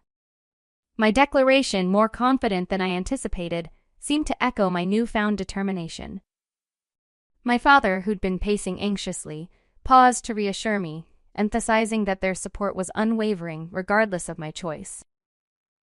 He reminded me to consider not just my own future, but that of the life growing inside me. His words prompted a silent acknowledgement from me. My mind had been a battlefield of scenarios, each uncertain yet laced with the possibility of a fresh start. The unexpected buzz of my phone broke through my thoughts, a message from Peter, a plea for communication. But to me, his timing was a door long closed. His words, unseen, were left in the void as I turned off my phone, a symbolic end to our dialogue. My next steps were clear, marked by action rather than words. Reaching out to a family lawyer was my first decisive act towards ending the turmoil of my marriage. Supported by my parents, we navigated the cold legal breakdown of our union, discussing divorce, custody, and financial support. Despite the sterile nature of these discussions, they empowered me, marking the first steps of taking control over my destiny and ensuring the well-being of my unborn child. Within a week, Peter and Julie received the formal notices, divorce papers for Peter and an eviction notice for Julie from the home that was legally mine. Included were demands for substantial child support and compensation for the emotional turmoil I had endured. Though drastic, these actions were necessary, severing the ties that had long bound me to a life of despair. When I finally re-engaged with my phone, it was flooded with Peter's attempts to reach out. His messages conveyed a mix of regret and a desire for reconciliation, but the scars left by nights of humiliation, years of neglect, and Julie's calculated malice, all silently condoned by Peter, were too deep. The brief temptation to hear him out was quickly overshadowed by the memory of the pain endured. This moment wasn't just about ending a chapter.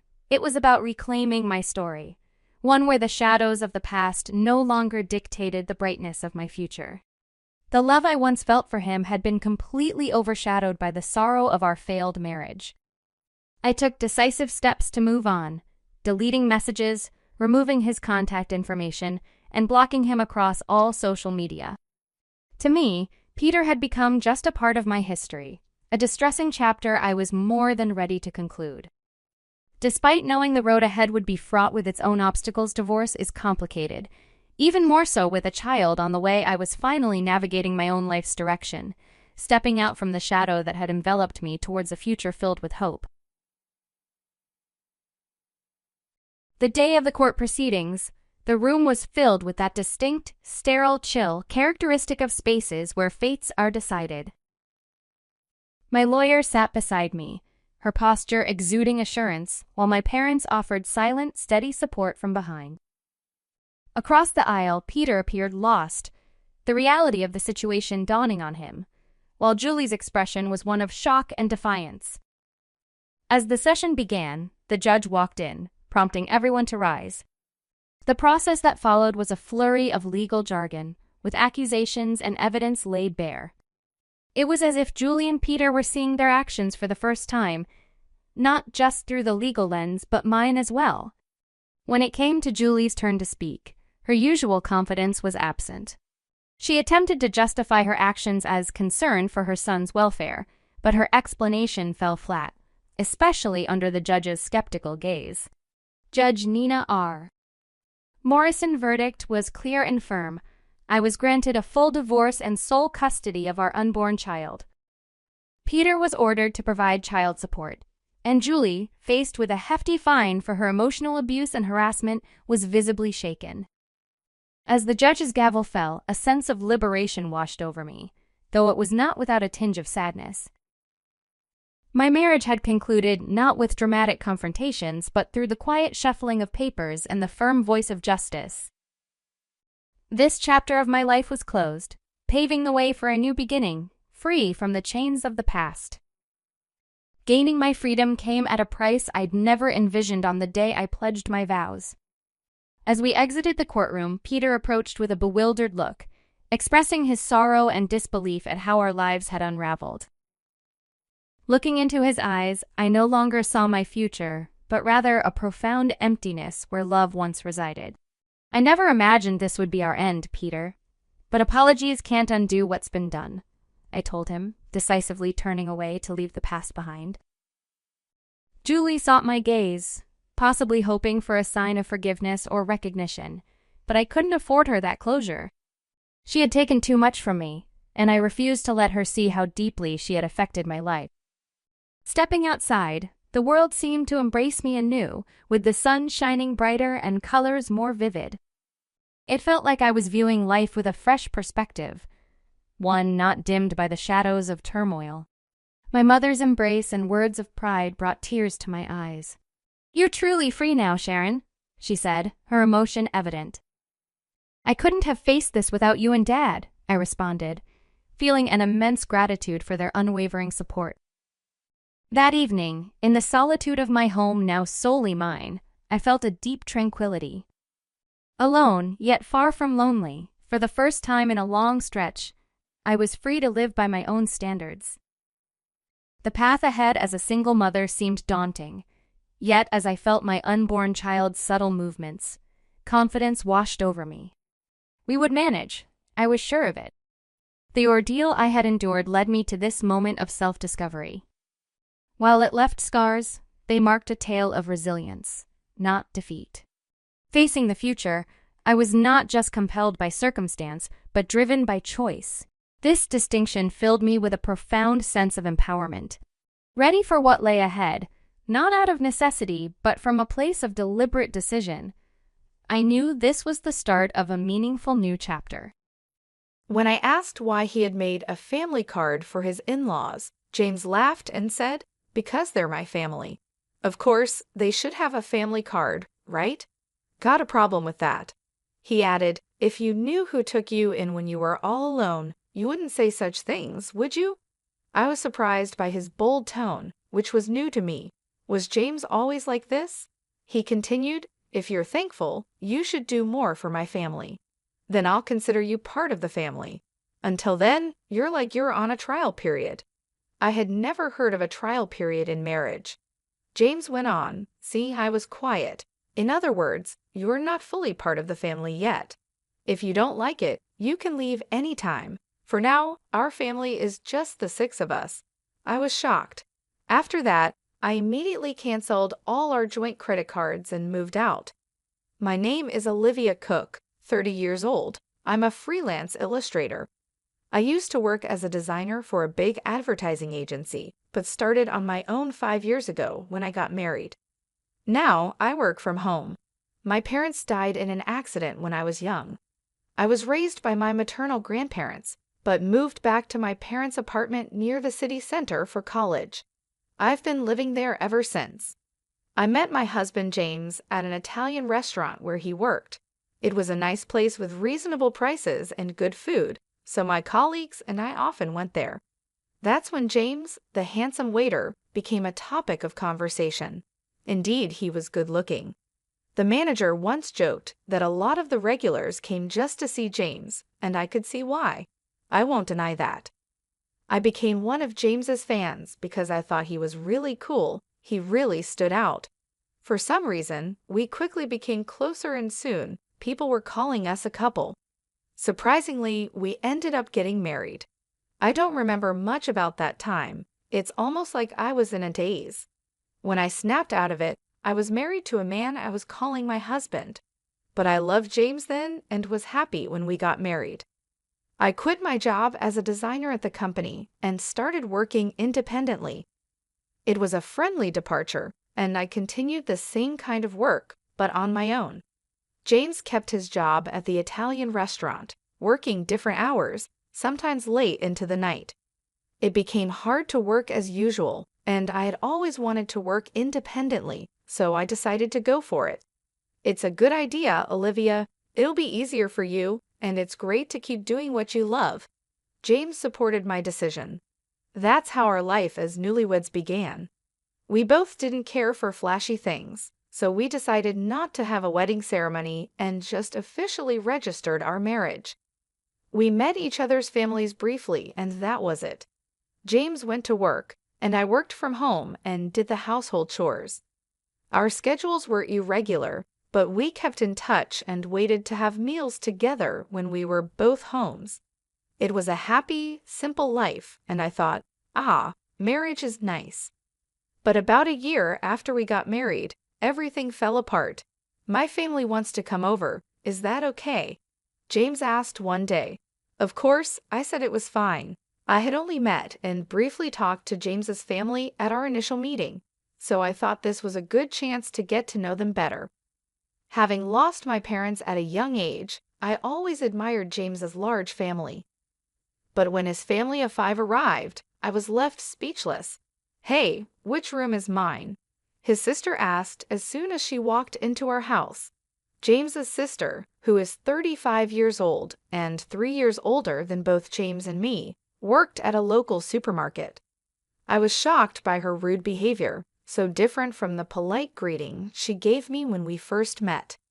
James's 22-year-old sister was also there, but she was quiet and just stood there without saying a word. I remember she barely spoke when we first met. Hurried by James's sister, I showed the 2 sisters to the guest room and James's parents to the room that used to be my parents' room. It was the only Japanese-style room in the apartment, so I thought it would be best for them. After settling into their rooms, James's sister announced, "Well, since we're going to be living here together, you better start serving our family properly." I was confused by what she meant, but when I looked at James for help, he just laughed in a way I had never seen before. It turned out his family had given up their own home and moved into my apartment without telling me. "Sorry, our family home suddenly had to be vacated, and they had nowhere to go," he explained. I wish he had told me earlier. I had thought it was just for a day or 3, and this was really inconvenient. When I mentioned this to James, trying not to upset him, he looked down and apologized. "Please, just until they find somewhere else to go," he pleaded. I couldn't say no. How could I turn away people in need, especially the family of someone important to me, without even a place to go? I reluctantly agreed to live together on the condition that they find a new place as soon as possible. But I would come to regret this decision. James's family showed no restraint. All 4 of them, from the day they moved in, did nothing and left everything to me, saying whatever they wanted. They made no effort to look for a house or a job. When I asked about their jobs, I was in for another surprise. "Oh, I quit that lousy supermarket job," she had said. She was employed, but apparently it was just part-time work. I had thought she worked full-time because of her age, but she told me she hadn't had a steady job since high school. James's parents also had part-time jobs, which they quit before coming here. And of course, James's other sister was unemployed.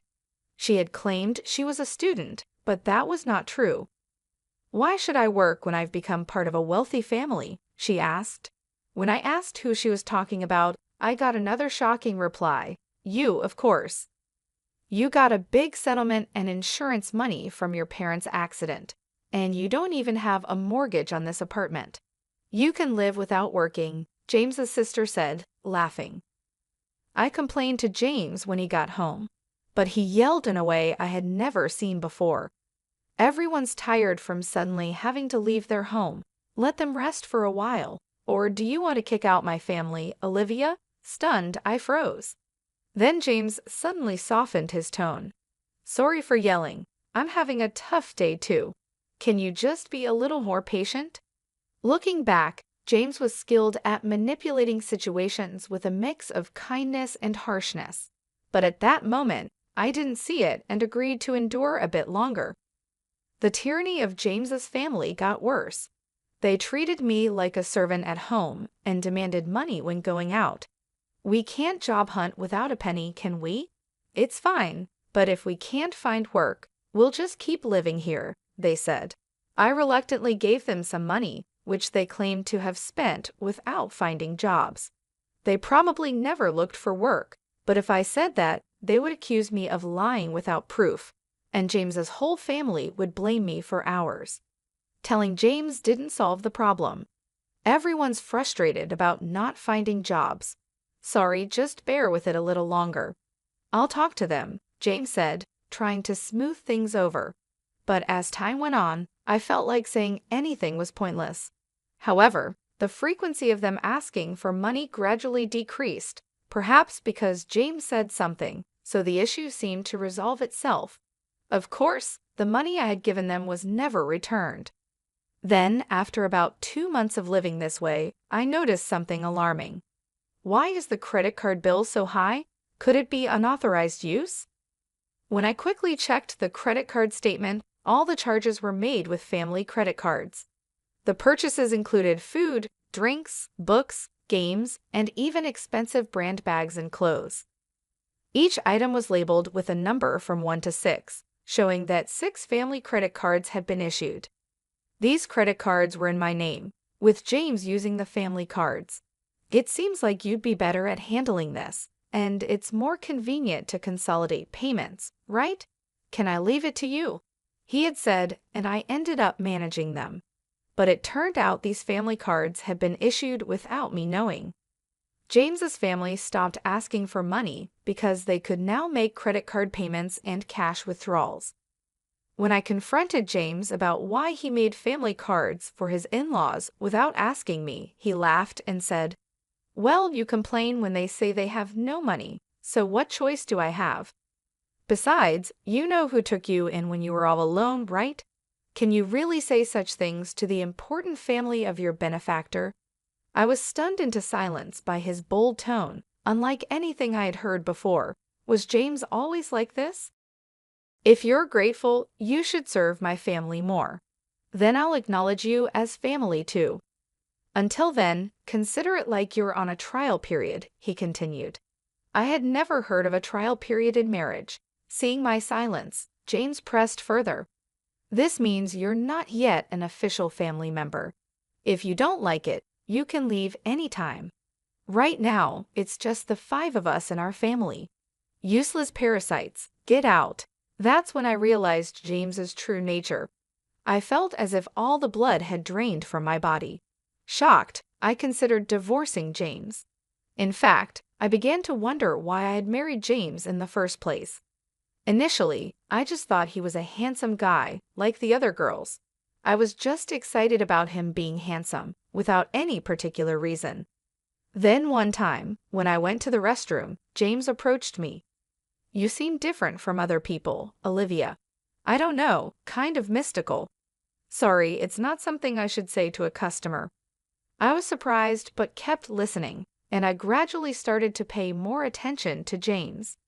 Maybe that was his plan to make me like him. When I think about it calmly, it makes sense. I remember once when James came to our table for small talk. A colleague jokingly said I was a wealthy lady living alone in a condo. It was right after that he started talking to me, probably because he was interested in my wealth and the condo. Honestly, James wasn't really my type. To put it nicely, he was modern. To put it bluntly, he seemed a bit frivolous. I liked mature men who spoke quietly and seriously, but somehow I ended up falling for James. I'd always found that strange since James was the typical handsome guy, and it must have been easy for him to charm a woman, especially someone like me who was new to the workforce and not used to men. I fell for his tactics and ended up marrying him. This thought made me feel so frustrated and embarrassed. I felt like destroying everything in the house, but I wasn't foolish enough to act on that impulse. Instead, I decided to get revenge. To do that, I needed to endure this life a little longer. Just like James manipulated me, I planned to control his entire family. The condo we live in was bought by my father with a mortgage soon after I was born.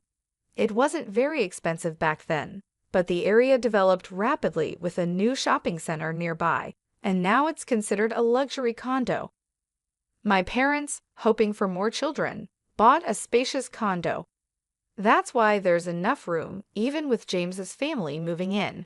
But even with its decent size, having James's family around is a nuisance for me, especially working from home. I'm enduring this only for the sake of revenge.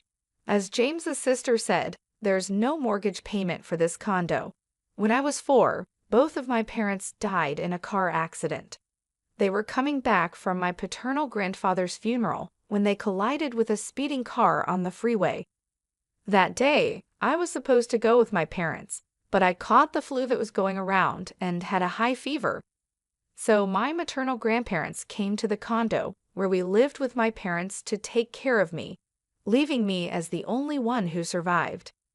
The mortgage payments were covered by the group credit life insurance, so the only housing costs I pay are the management fees and property taxes.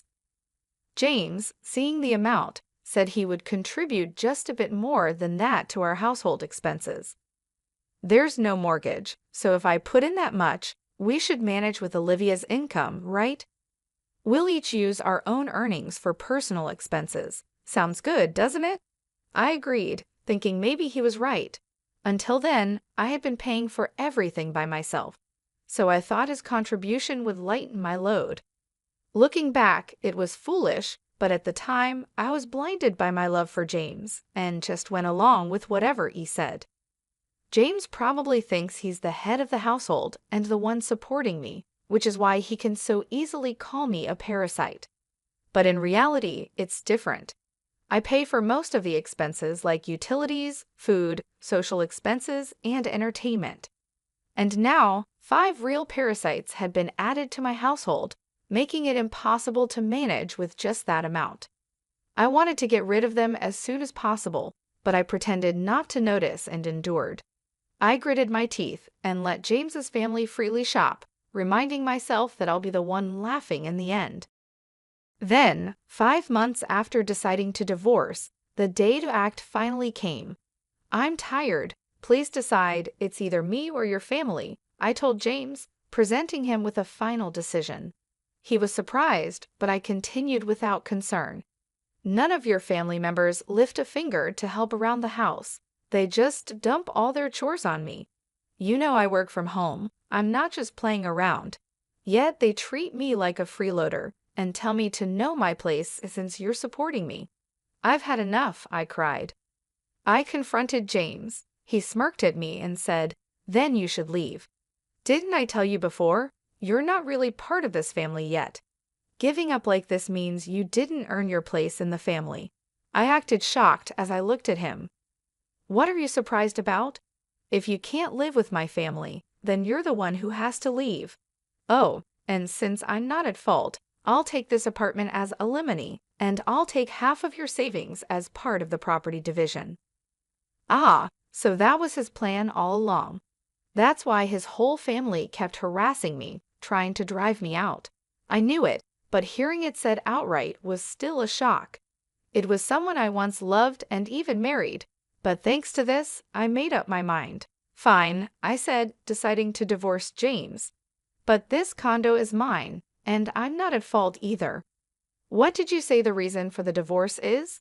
You allowing your family to live with us without asking me and your family ignoring me, I said firmly to James. He seemed shocked that I outright rejected his proposal, not expecting such a response. It made sense, as I had always complied with his demands since our marriage. Thinking back on it made me angry. I don't want to spend another second with you all, so I'll leave now, but you should also prepare to leave. It's a joke, right? This is our home. We won't leave. Ever heard of residential rights? You can't just force people out who live here, James shouted. Ignoring his ranting, I left the house and went to my grandparents' place. I explained everything and asked if I could stay until things were settled. My grandparents were shocked to learn what I had gone through and scolded me for not consulting them earlier. With tears in their eyes, I apologized. "Grandma, Grandpa, I'm sorry for worrying you, but I'll be okay now. I might look fragile, but I'm not really," I said, forcing a laugh with tears in my eyes. The day after I left the apartment, James contacted me right away.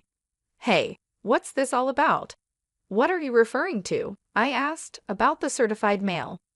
I was impressed by how quickly things were moving. I had handed the divorce proceedings over to a lawyer, and when I told them yesterday that I was leaving the house, they arranged for everything to be sorted out today. "I'm not paying any alimony, and I'm not leaving the condo," James declared. But legally, he had an obligation to pay, and he didn't have the right to continue living in that apartment. "What are you talking about? That apartment is mine too, since we're married. If you insist, then pay me half its value to buy me out, he said. Such an absurd claim. Talking like this is getting us nowhere. Please communicate through my lawyer from now on, I said, ending the call. I knew he would probably call again tomorrow, but I had no desire to talk any more that day. As expected, he called the next morning. Hey, what's this all about? He repeated the same line as yesterday, showing no creativity. What are you referring to? The card's not working. What did you do? What I did was cancel it. That card was mine, and you were just using the family card, remember? Indeed, before leaving the house, I had switched all the contracts from that card to another and canceled it. Of course, the family cards would stop working when I canceled mine. I was the one paying for it. Yes, you paid the apartment's management fee and property taxes, just for the first 4 months. It's not much, but I can deduct that from the alimony if you like, I mocked him. I heard some indistinct shouting from the other end of the phone. That's right, James only paid the agreed amount for just 4 months. He made various excuses about the store and whatnot, always finding a reason to ask me to wait, but then he stopped paying altogether. If he forgot and thought he was still paying, that's some poor memory. But I didn't care anymore. He's someone I'm cutting ties with. His memory doesn't matter to me. That's the situation, so please pay your half of the living expenses I've been covering. I've kept a detailed record of our household expenses, which I'll use as evidence to fairly divide our savings. It's marital property, he demanded. Yes, I understand. Let's split it accordingly, I agreed. He ended the call with a reminder not to forget. A few days later, I got another call from him using the same line. I realized they lacked not only memory, but also vocabulary. What do you mean by the split of shared property? Why is it 0? You must be rolling in cash from your parents' insurance and alimony, he said. Ah, so that's what they were thinking. I patiently explained that my savings before marriage weren't part of the shared property, and since we had no savings after marriage, it naturally amounted to 0. Don't lie to me. If you think I'm lying, why don't you consult with someone? From now on, please communicate through my attorney. I won't be speaking to you directly anymore. Goodbye, I said, then hung up the phone and blocked James's number. 1 month after I left the house, James and his family finally moved out of the apartment. Not because they had a change of heart, but because they couldn't sustain their lifestyle.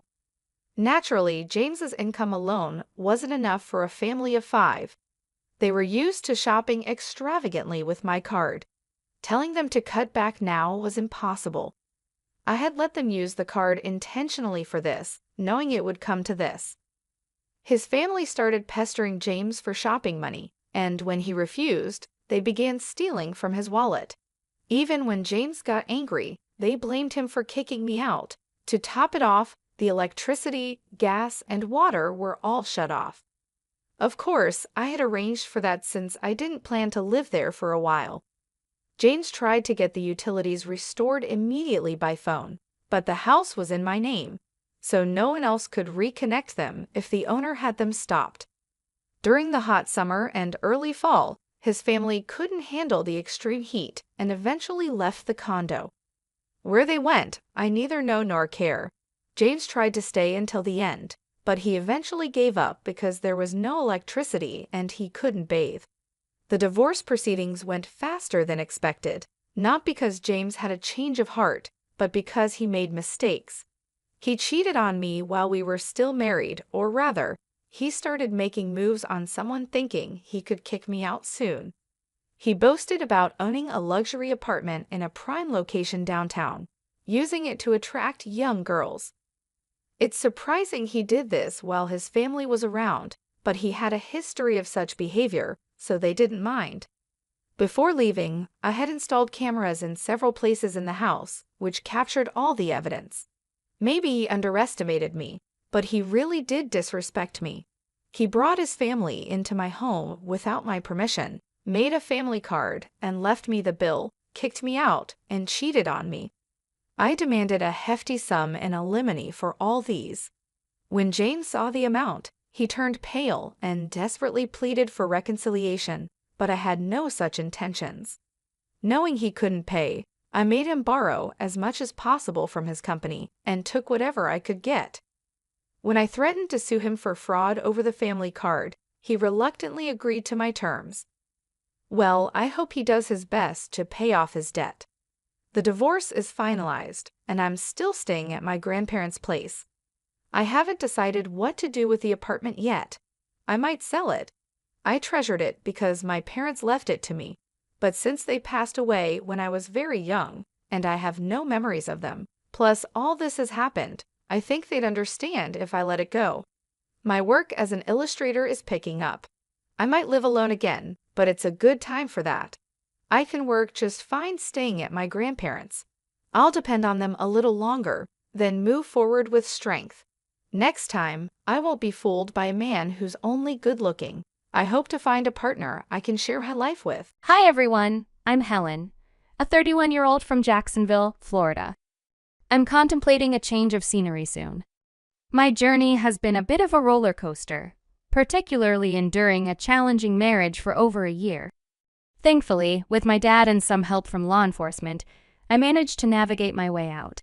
Looking back, I recognize my role in those choices and sometimes wish I had been more discerning. I've always been quite reserved and not much of a social butterfly, preferring the company of my computer and the vast digital universe over real-life interactions. On the rare occasions I did step out, like going to a bar, I'd keep to myself, especially when strangers attempted to befriend me. The thought of being kidnapped by someone I barely knew was enough to keep me at a distance. My mother passed away when I was just 5 due to a heart condition that went untreated, leaving me in the sole care of my father, a dedicated Marine. His job took him away on long voyages, leaving me to miss him dearly. Despite the distance, he did his best to stay connected with us through letters and calls. The day we lost my mom, he rushed back to comfort me, finding me inconsolable at her funeral.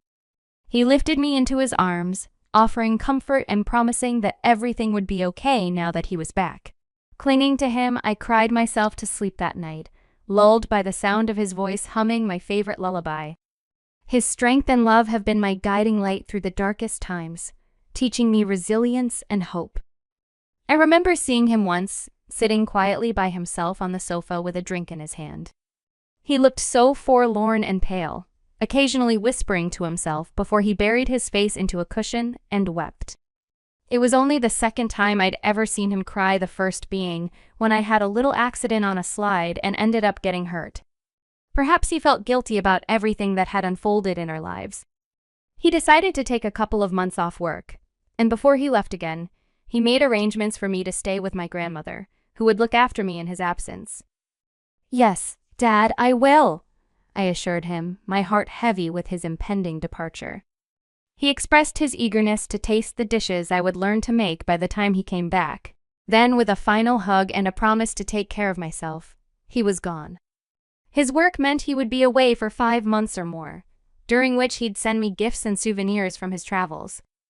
While he was gone, I helped Grandma with the household chores and kept to myself, preferring the solitude of our home over the company of other kids. As I grew older, this preference for solitude deepened, and I found solace in the virtual world, where I could interact with others without the anxiety that real-world interactions brought. The internet became my window to the world, a place where I could explore endless stories and connect with people on a level I found both exhilarating and comforting. I didn't need to face anyone directly. I could share my thoughts, feelings, and interests anonymously, finding friends who understood and accepted me. Through these digital connections, I encountered diverse cultures and perspectives, realizing how much we all have in common despite our apparent differences. The internet bridged the gap between continents, making the world a smaller, more interconnected place. During this virtual exploration, I met Joseph, a streamer. Our friendship began with chats and progressed to video calls. Though we both kept our identities somewhat concealed, I wore a Batman mask, and he used a scarf and a beanie to obscure his face. "Hi, Helen. It's great to finally see you," he greeted me during 2 of our calls. "Hello," Jose, nice to meet you, even if it's just virtually, I replied, my voice tinged with nervous excitement. He assured me it was normal to feel nervous, but promised it would get easier with time. Our conversations were a mixture of everyday banter and deeper discussions, a testament to the strange yet wonderful friendships formed in the age of the internet. Don't worry, I don't bite. I guess we're both a bit awkward, huh? It's our first real conversation, after all, I started, breaking the ice as we delved into our first significant chat. So, Jose, I'm curious. What brought you to this online world? Jose shared his enthusiasm for meeting new people and discovering diverse viewpoints.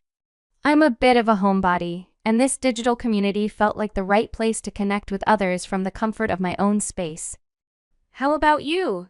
I admitted to my introverted nature, explaining how traditional social settings felt daunting, and how online platforms offered a layer of comfort that made it easier for me to express myself.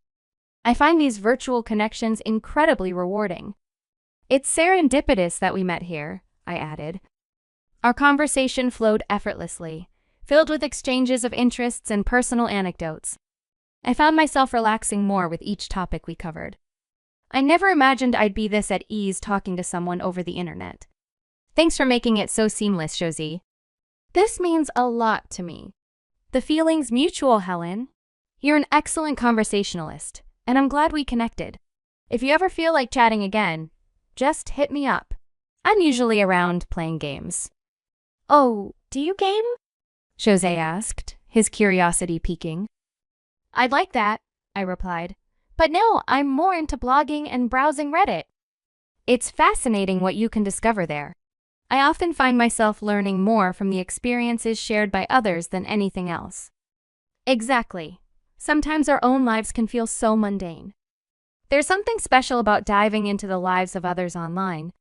I find myself trusting my internet friends more than my real-life ones, Jose confessed. He appreciated the no-strings-attached nature of online friendships, where you're free to engage as much or as little as you prefer. As our conversation unfolded, Jose and I formed a genuine bond, a friendship that felt real despite the digital barrier. Our open-mindedness and mutual understanding highlighted the unique connection you can find in the least expected places. This digital journey of mine has undoubtedly shaped my identity and the way I approach the world. The lessons and experiences from my online haven have become an integral part of who I am. However, my dad, ever cautious, would likely disapprove of these unseen friendships.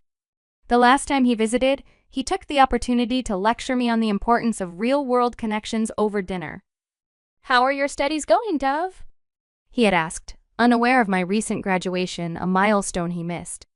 Our conversation hinted at the gaps in our real-life interactions, underscoring the complexities of my digital and physical worlds colliding.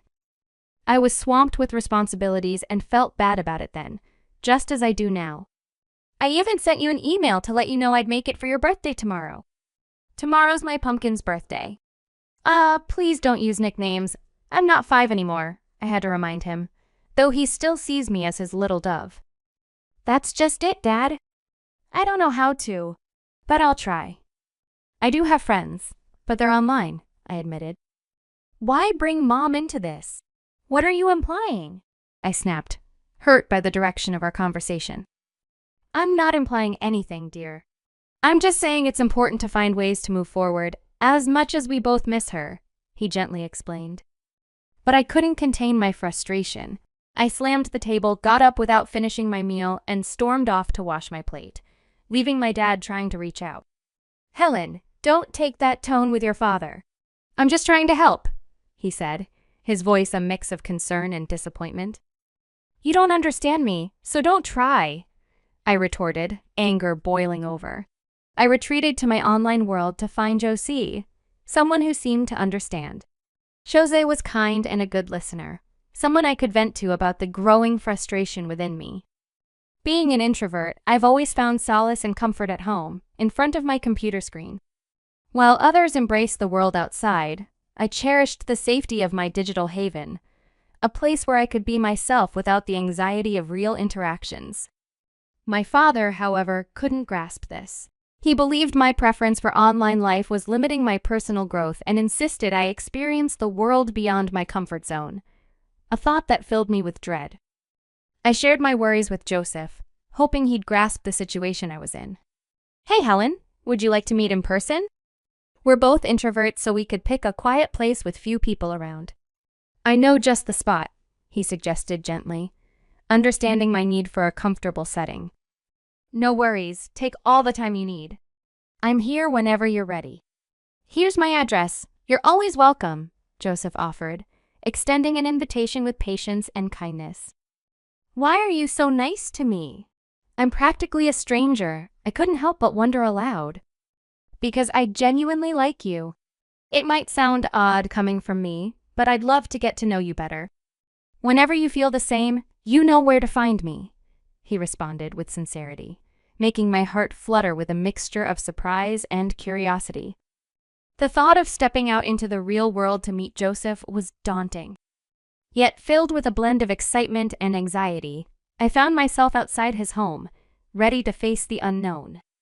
He lived surprisingly close, just a 35-minute drive away.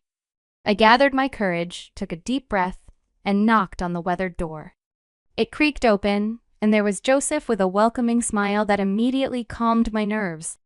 He was charming, and his home, though modest, radiated a warmth and genuine character. The cozy interior, adorned with beloved books, board games, and his personal workspace, spoke volumes about his personality. "Welcome to my humble abode," Joseph greeted, his voice filled with an eagerness that made me smile. "Your gracious presence brightens my day." I chuckled at his gaming lingo. "Thank you. It's quite a cozy place." "Do you live here alone?" "No, my princess. I share the house with my mom. She stays downstairs, while I have the top floor to myself." "Let me give you a tour," he offered, leading me through a space. As the day unfolded, we engaged in deep conversations, shared laughter, and discovered even more about one another. Meeting Joseph in person added a new dimension to our relationship, deepening the bond we had formed online.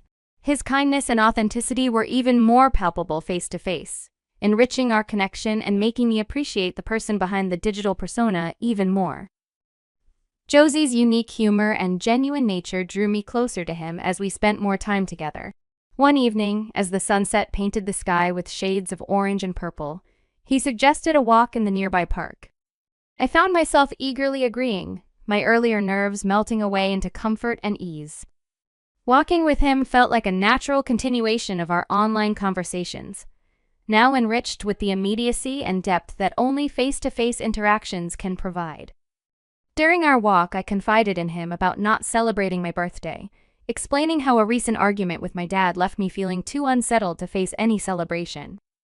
"I'm really sorry to hear that, but I believe he'll understand in time. He's your dad, after all," Jose tried to comfort me. However, as Jose and I grew closer, I began to see another side of him. Despite his sweet words at first, he became possessive and jealous once we started dating. He demanded constant communication, reacting with anger if I spoke to others. His claims of love and protection seemed sincere at first, but I soon questioned why I had so readily believed him. To my dismay, I learned his mother disapproved of our relationship. Knowing she harbored negative feelings towards me, someone she hadn't met, was disheartening. I struggled to understand her stance, given the genuine care and love Jose and I shared. His close bond with his mother was clear, and while I respected their relationship, it introduced a wedge between us. Despite Jose's assurances, I felt like an outsider, caught in the shadow of his mother's disapproval. The most confusing aspect was her contradicting attitude towards our future. She seemed to push for our marriage, perhaps seeing me as someone who could cater to her needs, given my lack of family support. This perspective was a stark contrast to the understanding I sought from a potential mother-in-law. Not every parent is perfect. Look at your dad, for instance. "At least my mom cares about me," Jose would say, failing to see how his words stung. His remarks about my father not loving me were especially painful. "Please, Josie, it hurts when you talk like that." "You know how complex my relationship with my dad is?" I pleaded, seeking empathy. In this tangled web of emotions and relationships, I found myself questioning the very foundations of our connection. The love and understanding I initially felt from Jose now seemed overshadowed by possessiveness, jealousy, and familial complications. I tried to adapt, to stop lamenting my situation, and aim to make the best of things. Despite the foreboding sense of unease, I ended up in a clandestine marriage with Joseph. He convinced me that my father would never accept our union, persuading me that my dad's absence was a sign of his lack of love. So, without inviting my dad or anyone else from my side, I married Joseph, stepping into a situation I sensed was fraught with risk. I criticized myself for my lack of strength, attributing my vulnerabilities to the environment I grew up in rather than acknowledging the manipulation I was under. The marriage soon revealed a harsher side of Joseph's mother than I had ever imagined. She embodied cruelty, taking delight in undermining my confidence and joy. Her tactics were insidious at first, snide remarks and demeaning comments that gradually eroded my self-esteem. I held on to the hope that her animosity would diminish over time, but it only escalated into relentless emotional abuse. Her criticisms were relentless. "This meal is a disgrace. You expect my son to eat this? Start over," she would sneer. Or, "This place is filthy. Are you incapable of cleaning properly? And get up and take out the trash. Were you raised with no manners at all?" Each word from her was like a blow, designed to belittle me and shake my sense of self-worth. She questioned my decisions, dismissed my accomplishments, and manipulated situations to make me feel unworthy of Joseph's love. Meanwhile, Joseph remained oblivious or indifferent, absorbed in his own world, leaving me to fend for myself in this toxic environment. I felt trapped in a never-ending nightmare, my spirit and resilience wearing thin under the constant barrage of cruelty. The regret of pushing my father away haunted me. His departure after a heated argument right before this entire ordeal left me feeling isolated and full of remorse. I berated myself for my perceived weaknesses, for allowing myself to be drawn into this situation. One day, feeling under the weather and overwhelmed by everything, I sought solace in a nap on the sofa, hoping to find some reprieve in sleep. But any chance of rest was abruptly shattered when a cold splash of water jolted me awake, a harsh reminder of the relentless hostility that had become my daily reality. Waking up in a state of shock and fear, I found myself facing Anne, my mother-in-law, who looked at me with utter disdain. "Why are you loafing on the sofa? Did you even bother to do the shopping I asked you to?" Her voice dripped with contempt. I remained silent, unable to respond to her accusations. "So, you expect me, an old woman, to handle everything while you do nothing?" she sneered before striking me across the face and calling for Joseph. I reached my breaking point. I refused to do anything more for you or your son. "I'm done being treated like this. Find someone else to torment," I declared, my patience exhausted. I'd received nothing but disrespect from this family, and I couldn't stand it any longer. As I attempted to leave, a blunt object struck me from behind and darkness engulfed me. When consciousness returned, I found myself in a dimly lit, semi-dark room, pain throbbing through my head. Struggling to stand, I stumbled, overwhelmed by pain and confusion about my whereabouts. Faint, distorted sounds grew clearer as they neared. Desperately, I crawled toward a metal door with a small window, using it to pull myself up.